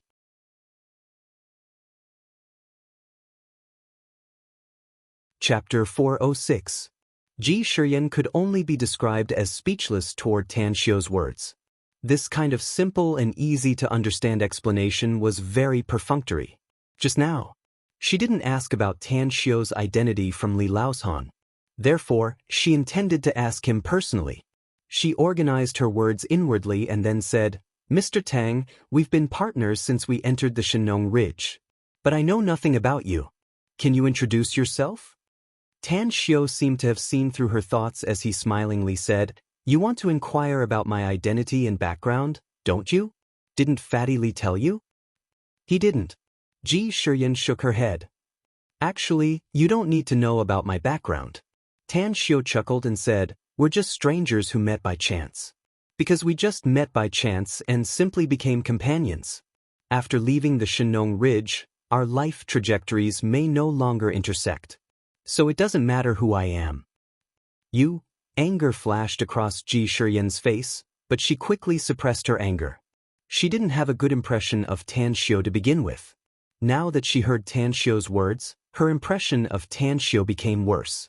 Therefore, she didn't bother to pay attention to Tan Xiu anymore. She turned around and walked toward her bodyguards to help set up the tent. A cool mountain breeze blew. Tan Xiu closed his eyes and quietly cultivated. The air in the deep mountain forest was very fresh, and the spiritual qi in the air was also very abundant. Along with the star force surging in the meridians all over his body, his perception improved a lot. Tan Xiu's ears slightly moved along with the smell of barbecue, and his closed eyes suddenly opened. "Everyone be careful. Something is approaching us." Tan Xiu shouted. His figure floated up and the dagger, Bloodthirster, appeared in his hand out of thin air. His vigilant eyes constantly scanned the surroundings, and he released his divine sense in an instant, enveloping a radius of 200 to 300 meters. The 8 bodyguards, who had already packed up their tents and were resting, immediately jumped up and scanned the surroundings as if they were facing a formidable enemy. Even Ji Shiyan's expression changed slightly. Li Laoshan raised his head and asked, "Brother Tang, I'll leave the safety issue to you. When it's safe, we'll be able to eat the delicious barbecue." Tan Xiu smiled bitterly. Li Laoshan was really ambitious. As time passed, the indistinct sound was finally made out to be the howl of a wolf. Moreover, the sound was getting clearer and clearer. "Be careful, it's a wolf pack." A middle-aged bodyguard's expression changed slightly as he suddenly opened his mouth to warn them. Tan Xiu looked at him in surprise. He didn't expect his hearing to be so sharp. A few minutes later, Tan Xiu could only force a wry smile inwardly because several wild wolves had appeared within the range of his spiritual sense. Moreover, after these wild wolves appeared within the range of his spiritual sense, they only looked around and howled a few times. In just a few breaths, dozens of wild wolves quickly approached them. In just a few minutes, Tan Xiu found that the middle-aged bodyguard who had just warned them had found 4 or 5 branches as thick as a baby's arm and 2 to 3 meters long. He then quickly tied some scattered dry firewood to one end of the branches. "Is this a torch?" Tan Xiu came to the middle-aged bodyguard's side and asked. The middle-aged bodyguard nodded and said, "Make a torch. If we are really besieged by the wolf pack, we can pose some threat to them. There are about 40 to 50 wild wolves within 100 meters of us," said Tan Xiu. "They are not in a hurry to attack us, but are hiding in the dark and watching us. Do you see the shrubs over there? There are 2 wild wolves hiding there, trying to spy on our situation." The middle-aged bodyguard's expression slightly changed. He immediately handed the torch to his companion and said in a deep voice, "Hurry up and light it. If Mr. Tang is right, The wolf pack should attack us in 2 to 3 minutes. I got it. It must be the smell of the roasted meat that attracted them here. Another big guy is coming. It's an adult bear. Tan Xiao sighed. You just need to focus on the defense later and leave the hunting task to me. Li Laozhan raised his head again and said with a serious expression, Brother Tang, don't take it lightly. This pack of wolves is cruel and very cunning. This bear is very powerful and its speed isn't slow either. I'm afraid you'll die in their hands if you're careless. Don't worry. Tan Xiao nodded and said, I won't be the one to suffer an unexpected failure. With strength came confidence. Tan Xiao was even confident that he could easily kill the entire wolf pack and the bear by himself. However, besides him, Ji Shiyan and the bodyguards were also here. He didn't want to expose his identity as a cultivator, so he could only guarantee to solve the crisis at hand and not kill them all. Whoosh! Tang Xiao's spiritual sense shrouded him and locked on the 2 wild wolves hiding in the bushes. His footsteps dashed and he dashed toward the 2 wild wolves. Oh! Wolf howls sounded.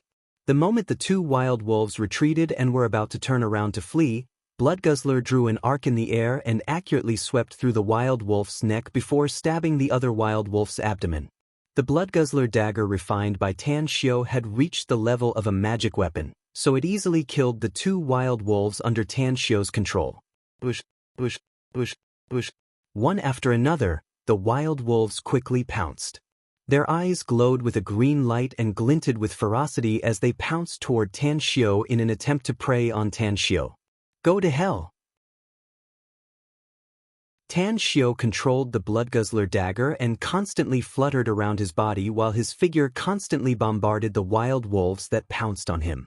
In just half a minute, more than 10 wild wolves had died in his hands, and more than a dozen were severely injured. Po! Mournful wolf howls reverberated in all directions as the wild wolves that hadn't been killed turned around and fled. They were cruel and cunning by nature. Facing a terrifying opponent like Tan Xiao and having lost so many of their companions, they finally chose to flee. Tan Xiao caught Bloodguzzler and used his spiritual sense to monitor the fleeing wild wolves. As they disappeared from his spiritual sense's range, he picked up a wild wolf's corpse and turned to the bonfire. Under everyone's dumbfounded expression, Tan Xiao threw the wild wolf's corpse in front of Li Laozhan and smilingly said, I was just worried that a roasted deer wouldn't be enough for everyone to eat. Now that prey has come to our door, Fatty Li, you'll have to work hard and roast this wild wolf. Li Laozhan gulped and cautiously asked, Brother Tang, I just heard a lot of wolf howls. You're actually able to come out unscathed despite being besieged by a pack of wolves, and you even killed one of them? Isn't this too amazing? Bringing back a wild wolf's corpse is amazing? Tan Xiao asked with a strange expression. If this isn't amazing, then what is? Li Laozhan forced a smile and said. Tan Xiao pointed to the place where he had just killed the wild wolf. He then turned to Ji Shiyan and smilingly said, Secretary Ji, I'll have to trouble you to take some people to have a look. If you think the wolf meat is good, you can bring back a few more. What do you mean? Asked Ji Shiyan with a blank expression. You'll know when you get there, Tan Xiao said with a smile. Ji Shiyan was silent for more than 10 seconds. Finally, she gritted her teeth and nodded. Then she slowly walked toward the place with her 4 bodyguards. A few minutes later, she saw the scene in front of her clearly under the illumination of the torch and flashlight. Her eyes were as big as copper bells, and her beautiful face was full of shock. The 4 bodyguards around her were dumbfounded. Their hearts were beating wildly and their bodies were slightly trembling. So many wild wolf corpses? A bodyguard's lips squirmed as he murmured in a trembling voice. Ji Shiyan turned her head with difficulty and glanced at the road she came from. Then she took a deep breath and suppressed the shock in her heart. She then said in a deep voice, Everyone, let's move together and bring back these wild wolf corpses. Secretary Ji, we can't finish them all at once. A bodyguard called out. If we can't finish them all at once, then we'll do it twice, said Ji Shiyan in a deep voice. Hurry up, lest those wild wolves come back to take revenge. 4 or 5 minutes later. When Ji Shiyan pulled a wild wolf's corpse and appeared near the bonfire, the 4 bodyguards also pulled 2 wild wolf corpses. Heavens! Li Laoshan's buttocks jumped up from the rock for the first time. He didn't even care about the roasted venison in front of him as he exclaimed, "How come there are so many wild wolf corpses? Could it be that these wild wolves were all killed by Brother Tang?" Ji Shiyan nodded without a word and looked at Tan Xiu with a bit of fear in her eyes. She finally understood what Li Laoshan said before. Those words were definitely not alarmist talk. This mysterious Mr. Tang before her was really too terrifying. She had checked these wild wolves' corpses and found that most of them were killed by knives. 2 or 3 of them had no wounds at all except bleeding from their mouths and having their eyes burst open. What did this mean? It meant that they were killed by Tan Xiu with his bare hands. It was hard for her to imagine how powerful and fast Tan Xiu was to be able to kill these wild wolves with his bare hands. Li Laoshan strode toward Tan Xiu and said in amazement, "How powerful are you, Brother Tang? That brat from Qingqing Mountain absolutely can't do this. Didn't I tell you when we were in Saipan?" Tan Xiu chuckled. "He can't even beat my men, so how could he be my match?" Li Laoshan gulped down his saliva again as he raised his thumb and praised, "I'm convinced. I'm really convinced. No wonder Chen Zhizhong is your disciple. I can't wait to worship you as my master now." "If you want to worship me as your master, you'll have to reduce your big belly first." Tan Xiu chuckled. Li Laoshan let out an embarrassed smile and was about to speak when he suddenly found that Ji Shiyan was about to leave with her 4 bodyguards. He immediately asked curiously, "Secretary Ji, what are you doing? We haven't brought all the wild wolf corpses yet. Shall we go there again?" Ji Shiyan said, "There's more?" Li Laoshan suddenly jumped up and cried out involuntarily.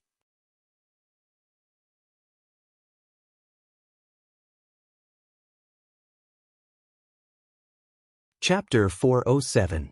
The wild wolf carcasses all over the ground shocked everyone. Everyone looked at Tan Xiu with awe in their eyes. The 8 bodyguards originally thought that their kung fu was good, but now they realized that the disparity between them and Tan Xiu was like heaven and earth. The bonfire was burning.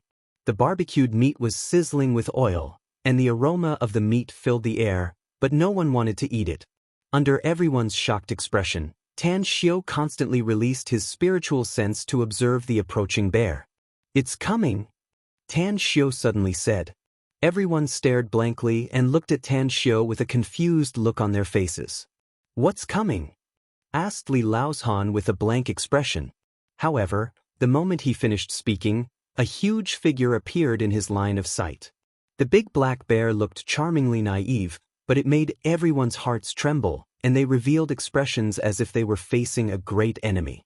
Ji Shiyan retreated 2 steps.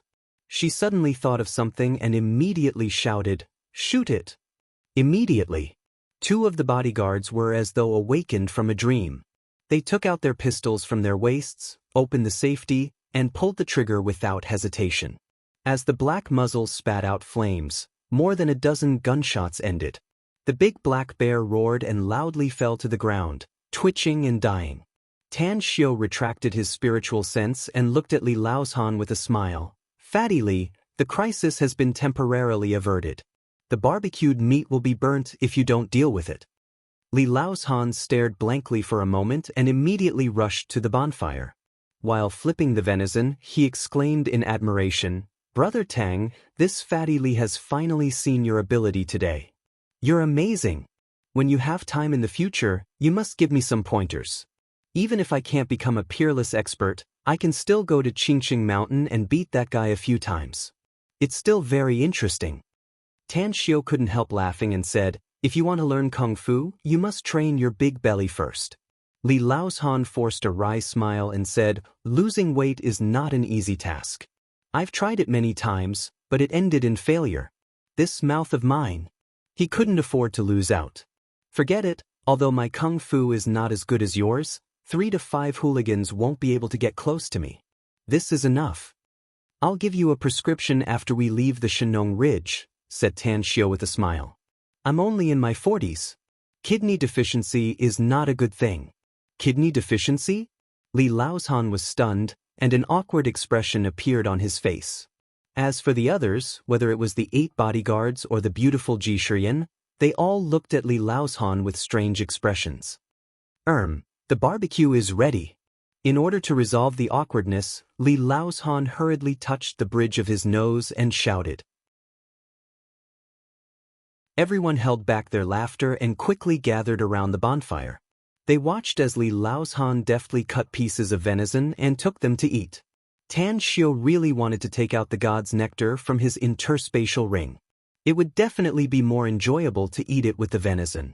However, the secret of the spatial ring could not be exposed, so he could only endure it and eat the delicious roasted venison.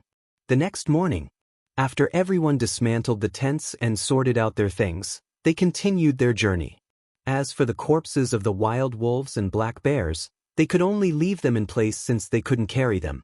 However, after traveling for more than 20 minutes, Tan Xiu excused himself to look at the nearby terrain and then quickly returned to the camp. He then put the corpses of the wild wolves and the big black bears into his interspatial ring. The rest of the journey was full of danger. After walking for more than 2 hours, they broke into a swamp. Fortunately, Tan Xiu took action and pulled out the 2 bodyguards who were trapped in the swamp.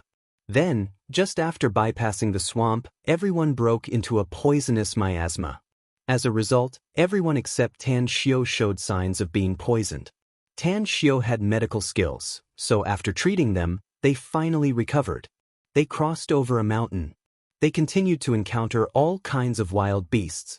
Some of them had lived for a long time and had developed simple intellect, so whether it was their attack speed or power, they were comparable to those low-level fierce beasts.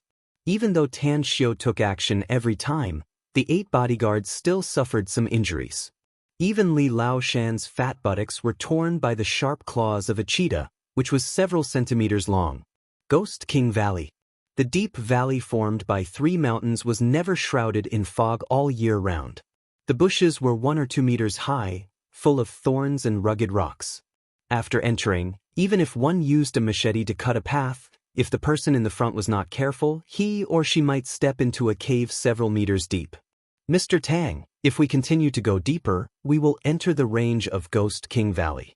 Now that the sky is getting dark, shouldn't we set up camp outside the Ghost King Valley first and wait until tomorrow morning to explore it? Ji Shiyan's current feeling towards Tang Xiu was no longer hatred, but worship. She was an athlete when she was a student and also practiced taekwondo, so she could be regarded as a little master. But the martial prowess Tang Xiu displayed along the way had deeply impressed her. There were even several times when she would have died under the claws of wild beasts if it weren't for Tan Xiu's help. Tan Xiu was silent for a moment. Then he slowly shook his head and said, "It's not a good choice to stay here if we want to camp. This place is actually within the range of Ghost King Valley.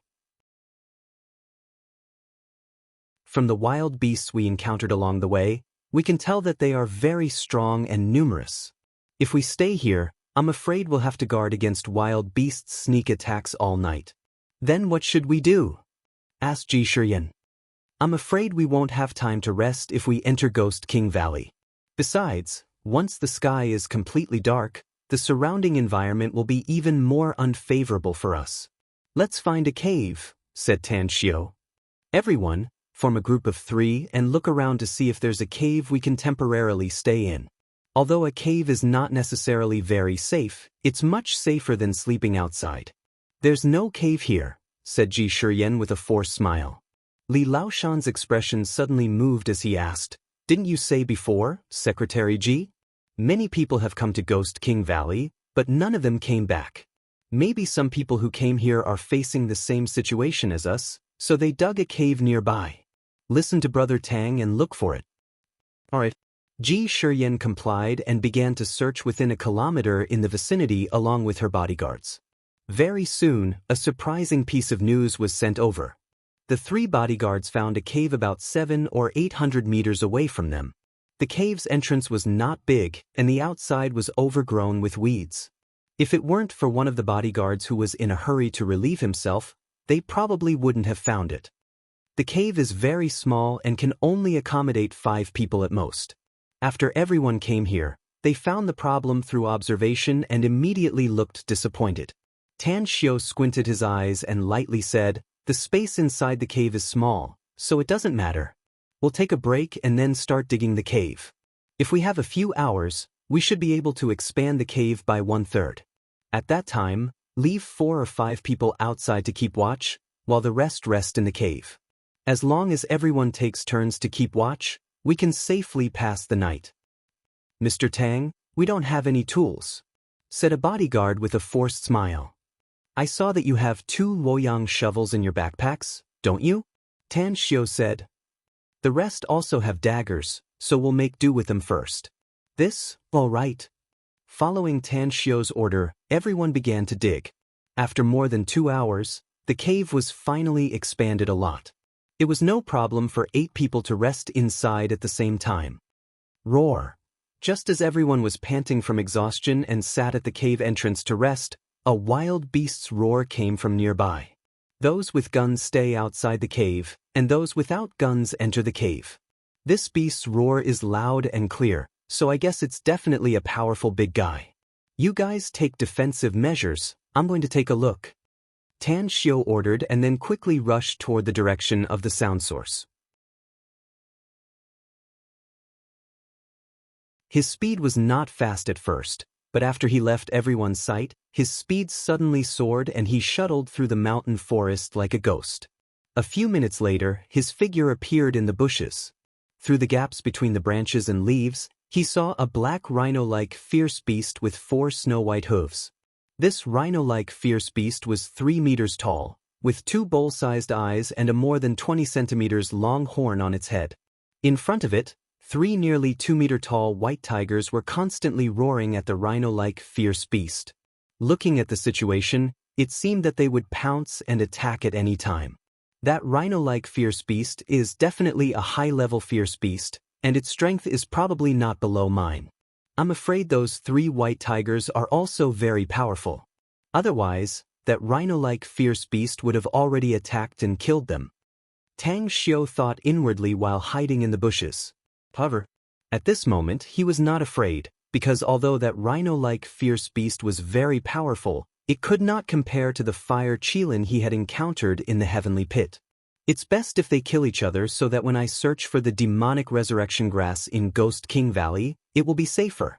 Otherwise, with their existence, I'm afraid that only I can quietly sneak into Ghost King Valley, no one else will be able to enter.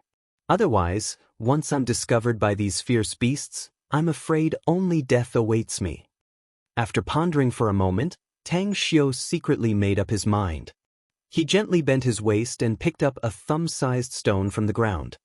He then quietly circled to the other side and fiercely smashed the stone in his hand the moment he converged his aura. Angle. Very interesting. The position where Tan Xiao threw the stone was behind the 3 white tigers. The stone brushed past the body of one of the white tigers and fiercely shot towards the rhino-like fierce beast. The moment the 3 white tigers turned their heads at the same time, the rhino-like fierce beast was hit in the head. Suddenly, as if enraged, it stamped its 4 snow-white hooves and rushed towards the 3 white tigers. Its speed was extremely fast, even faster than Tan Xiao's all-out sprint.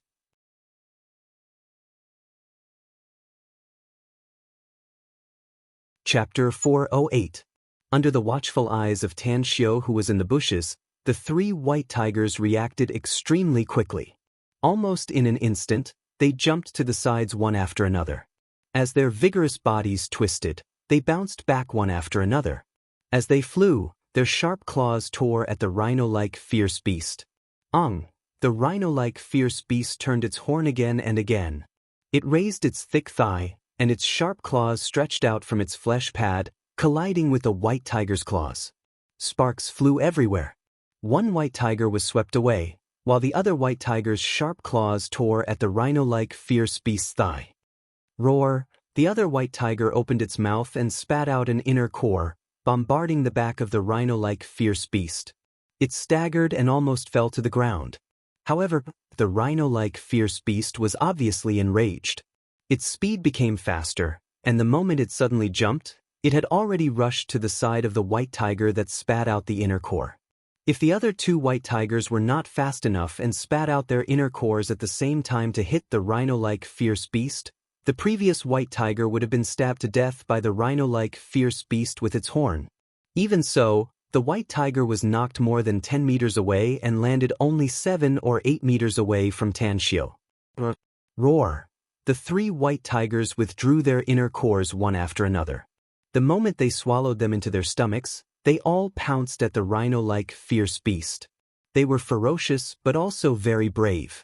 Every attack could cause a lot of damage to the rhino-like fierce beast, and they would also leave deep wounds on their bodies. In the battle again and again, the three white tigers were obviously at a disadvantage. Just when one of the white tigers was kicked away by the rhino-like fierce beast, the other two white tigers spat out their inner cores in tacit understanding and bombarded the rhino-like fierce beast. However, the rhino-like fierce beast reacted extremely quickly. In an instant, it also spat out a black inner core and collided with the two white tiger inner cores. Boom, boom! Two white tiger inner cores exploded with a loud bang. The two white tigers crazily spurted out blood as they were sent flying dozens of meters away, heavily smashing into the ground and dying. Cracks also appeared on the rhinoceros-shaped beast's beast core. Just as it was about to retract its beast core, the remaining white tiger suddenly leaped up and swallowed the rhinoceros-shaped beast's beast core. Boom! As soon as the white tiger landed on the ground, its body exploded. The rhinoceros-like beast wailed, and its bowl-sized eyes shed tears of blood. The moment its front hooves fell to the ground, its body also fell to the ground. Hiding in the bushes, Tan Xiu's blood boiled as he listened to the battle and roars of the four vicious beasts. There were a few times when he couldn't take it anymore and almost ran away. At this moment, Tan Xiu's eyes suddenly lit up when he saw the rhino-like beast collapse. Let's do it! With a roar from the bottom of his heart, the blood-guzzler dagger turned into a lightning bolt under his control, piercing through the rhino-like beast's neck and then fiercely stabbing into its head. And Tan Xiu's figure instantly appeared at the back of the rhino-like beast's tail. The moment he stepped on its tail, his fist slammed into its spine. Bang! The rhino-like beast struggled to stand up, but Tan Xiu's punch was too powerful, and it was already injured, so it directly fell to the ground. Tan Xiu roared, and the blood-guzzler dagger, under the infusion of star force, burst out a half-meter-long blade light. With a wave of Tan Xiu's arm, the blade light swept across the back of the rhino-like beast. The rhino-like beast suddenly jumped up, as if it had exhausted the last of its strength. It madly tried to rush towards Ghost King Valley, but it only sprinted a kilometer before it crashed to the ground. Tan Xiu followed, wiped off the blood splashed on his face, and appeared next to the rhino-like beast's body. He controlled the blood-guzzler dagger with his mind and pierced the rhino-like body again and again. When it stopped moving, he confirmed that it was dead. I've made a fortune. Tan Xiu happily put the rhino-like beast into his space ring, and even the corpses of the two white tiger beasts were also put into his space ring. Draw the ground as a prison, draw the air as a seal. Tan Xiu's hands moved, and runes condensed from star force instantly floated out. Soon, a radius of tens of meters was covered by the runes. The moment Tan Xiu's God 10 merged with the runes, a rich spiritual energy from the surroundings poured into Tan Xiu's body like a tide. Because the explosion of the beast's monster core was too short, the huge energy had not dissipated at all. Tan Xiu, on the other hand, used a magical ability to envelop a radius of tens of meters to confine most of the energy. Then he began to desperately absorb, refine, and transform it into his own cultivation. World energy. Perhaps it was not of much use to him, but the energy contained in the beast's monster core was of great help to him. He only needed to absorb and refine this energy and store it in his muscles, bones, and other places in his body. After he refined the pill, once he consumed it, he would be able to assimilate this energy and make his physique even stronger, causing his strength to advance by leaps and bounds. Tan Xiu had a feeling that when he next broke through, with such a huge amount of energy in his body, there would definitely be an unexpected surprise. When the sandpiper and the clam fight, the fisherman benefits. A bright smile appeared on Tan Xiu's handsome face. He didn't expect his luck to be so good. Encountering a situation where fierce beasts fought, it ended up benefiting him. However, they were able to fight, and this was also because of him. No. Fierce beasts of this level generally appear near treasures. And the rhino-like fierce beast and the white tiger fierce beast are confronting each other. It must be for some treasure. Thinking of this, Tan Xiu was suddenly shocked. As he continued to release his spiritual force, he soon found a delicate flower in a mountain rock 7 or 800 meters away from the Ghost King Valley. This flower had a total of 7 petals, and a faint floral fragrance wafted in the air, making one's spirit quickly enter a state of excitement. No. This is a divine illusion demon flower? Damn, how can there be such a damn thing on earth? Tan Xiu's expression changed, and he instantly retreated. It was not until he retreated tens of meters away that the feeling of excitement subsided. Divine illusion demon flower. It was definitely one of the top 10 terrifying demon flowers in the demon realm. Its appearance was bright red, delicate, and there was a faint floral fragrance wafting in the air. If one smelled it, it would only make one feel excited at first, but as time went by, it would make one fall into an illusion, and the body would become more violent and excited. Even a powerful immortal, if smelling the fragrance of the divine illusion demon flower for a long time, would fall into a state of madness and eventually explode and die. Of course, this was not the most terrifying thing about it. The most terrifying thing about it was after it was consumed. If a powerful cultivator were to use it as a medicine or concoct pills, there would only be one outcome: death. Therefore, in the demon realm, this divine illusion demon flower was also known as the flower of death. After it was used in medicine or alchemy, it was colorless and odorless, and people could not find any abnormality at all. It would not even bring any qualitative change to medicine or alchemy. When the horror in the bottom of Tan Xiu's heart subsided, some knowledge about the divine illusion demon flower flowed in his mind, and a bright smile also appeared on his face. The significance of the divine illusion demon flower was because it was the companion flower of the demonic revival grass. Where it grew, there must be demonic revival grass nearby. As long as it was alive, the demonic revival grass must be alive. Find it, I must find it. A resolute look flashed in Tan Xiu's eyes, and he continued to release his divine sense in all directions. When he released it to a place nearly 300 meters away, Tan Xiu found the demonic revival grass in the cracks of several hundreds of kilograms of stones. Up! As Tan Xiu kicked over the boulder, his eyes flashed with excitement. He carefully picked the demonic revival grass, and then put it into the space ring together with the soil. Then he released his star power to wrap the divine illusion demon flower, and also put it into the space ring. I really didn't expect that I could really find the demonic revival grass on Earth.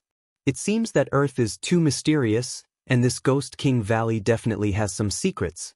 However, just on the periphery of the Ghost King Valley, there are already 4 fierce beasts stronger than me. If I rashly go in now, I'm afraid I won't have a good end. Anyway, I have already obtained the demonic revival grass, and since I can't stay here for long, I'll leave first.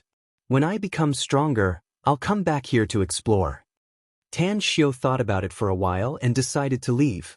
A few minutes later, when Yang Kai left the edge of Ghost King Valley and ran towards the cave, he suddenly heard a gunshot, accompanied by screams of pain. Something's wrong. Tan Xiu's face changed, and he suddenly accelerated. As he sprinted, he could clearly see the environment of the cave entrance, and his heart gradually sank. There were dozens of fierce beasts. Although they were all low-level fierce beasts, there were many kinds, including wild lions, cheetahs, wild dogs, and pythons. They didn't fight with each other, and it seemed that they didn't pose any threat. At this time, they were besieging the 6 bodyguards. Tan Xiu could only watch helplessly as the 6 bodyguards were torn into pieces by these fierce beasts with guns and knives. As for the 2 giant pythons, they quickly slithered into the cave. There's no way to hide. Tan Xiu secretly smiled bitterly in his heart. With a flip of his wrist, several lightning talismans and flame talismans appeared in his hand. After sprinting toward the fierce beasts, he fiercely smashed them. Boom! Inside the cave, Li Laozhan and Ji Shiyan's faces showed a desperate look. With the moonlight, they had clearly seen the tragic death of the 6 bodyguards outside. In front of them, the 2 armed bodyguards were also full of fear, constantly pulling the trigger and shooting at the 2 pythons. Unfortunately, the bullets couldn't penetrate the scales of the 2 pythons, only splashing sparks and leaving white marks on their scales. The impact of the bullets infuriated the 2 pythons even more, causing them to increase their speed. You're tuning in to the Passion Pages YouTube channel. We're so grateful for your support, and don't forget to subscribe to join us on this incredible journey through captivating stories. Your generosity through donations truly makes a world of difference, as it's the primary source of revenue that allows me to expand and enhance this channel for you. Thank you from the bottom of my heart for being a part of this adventure.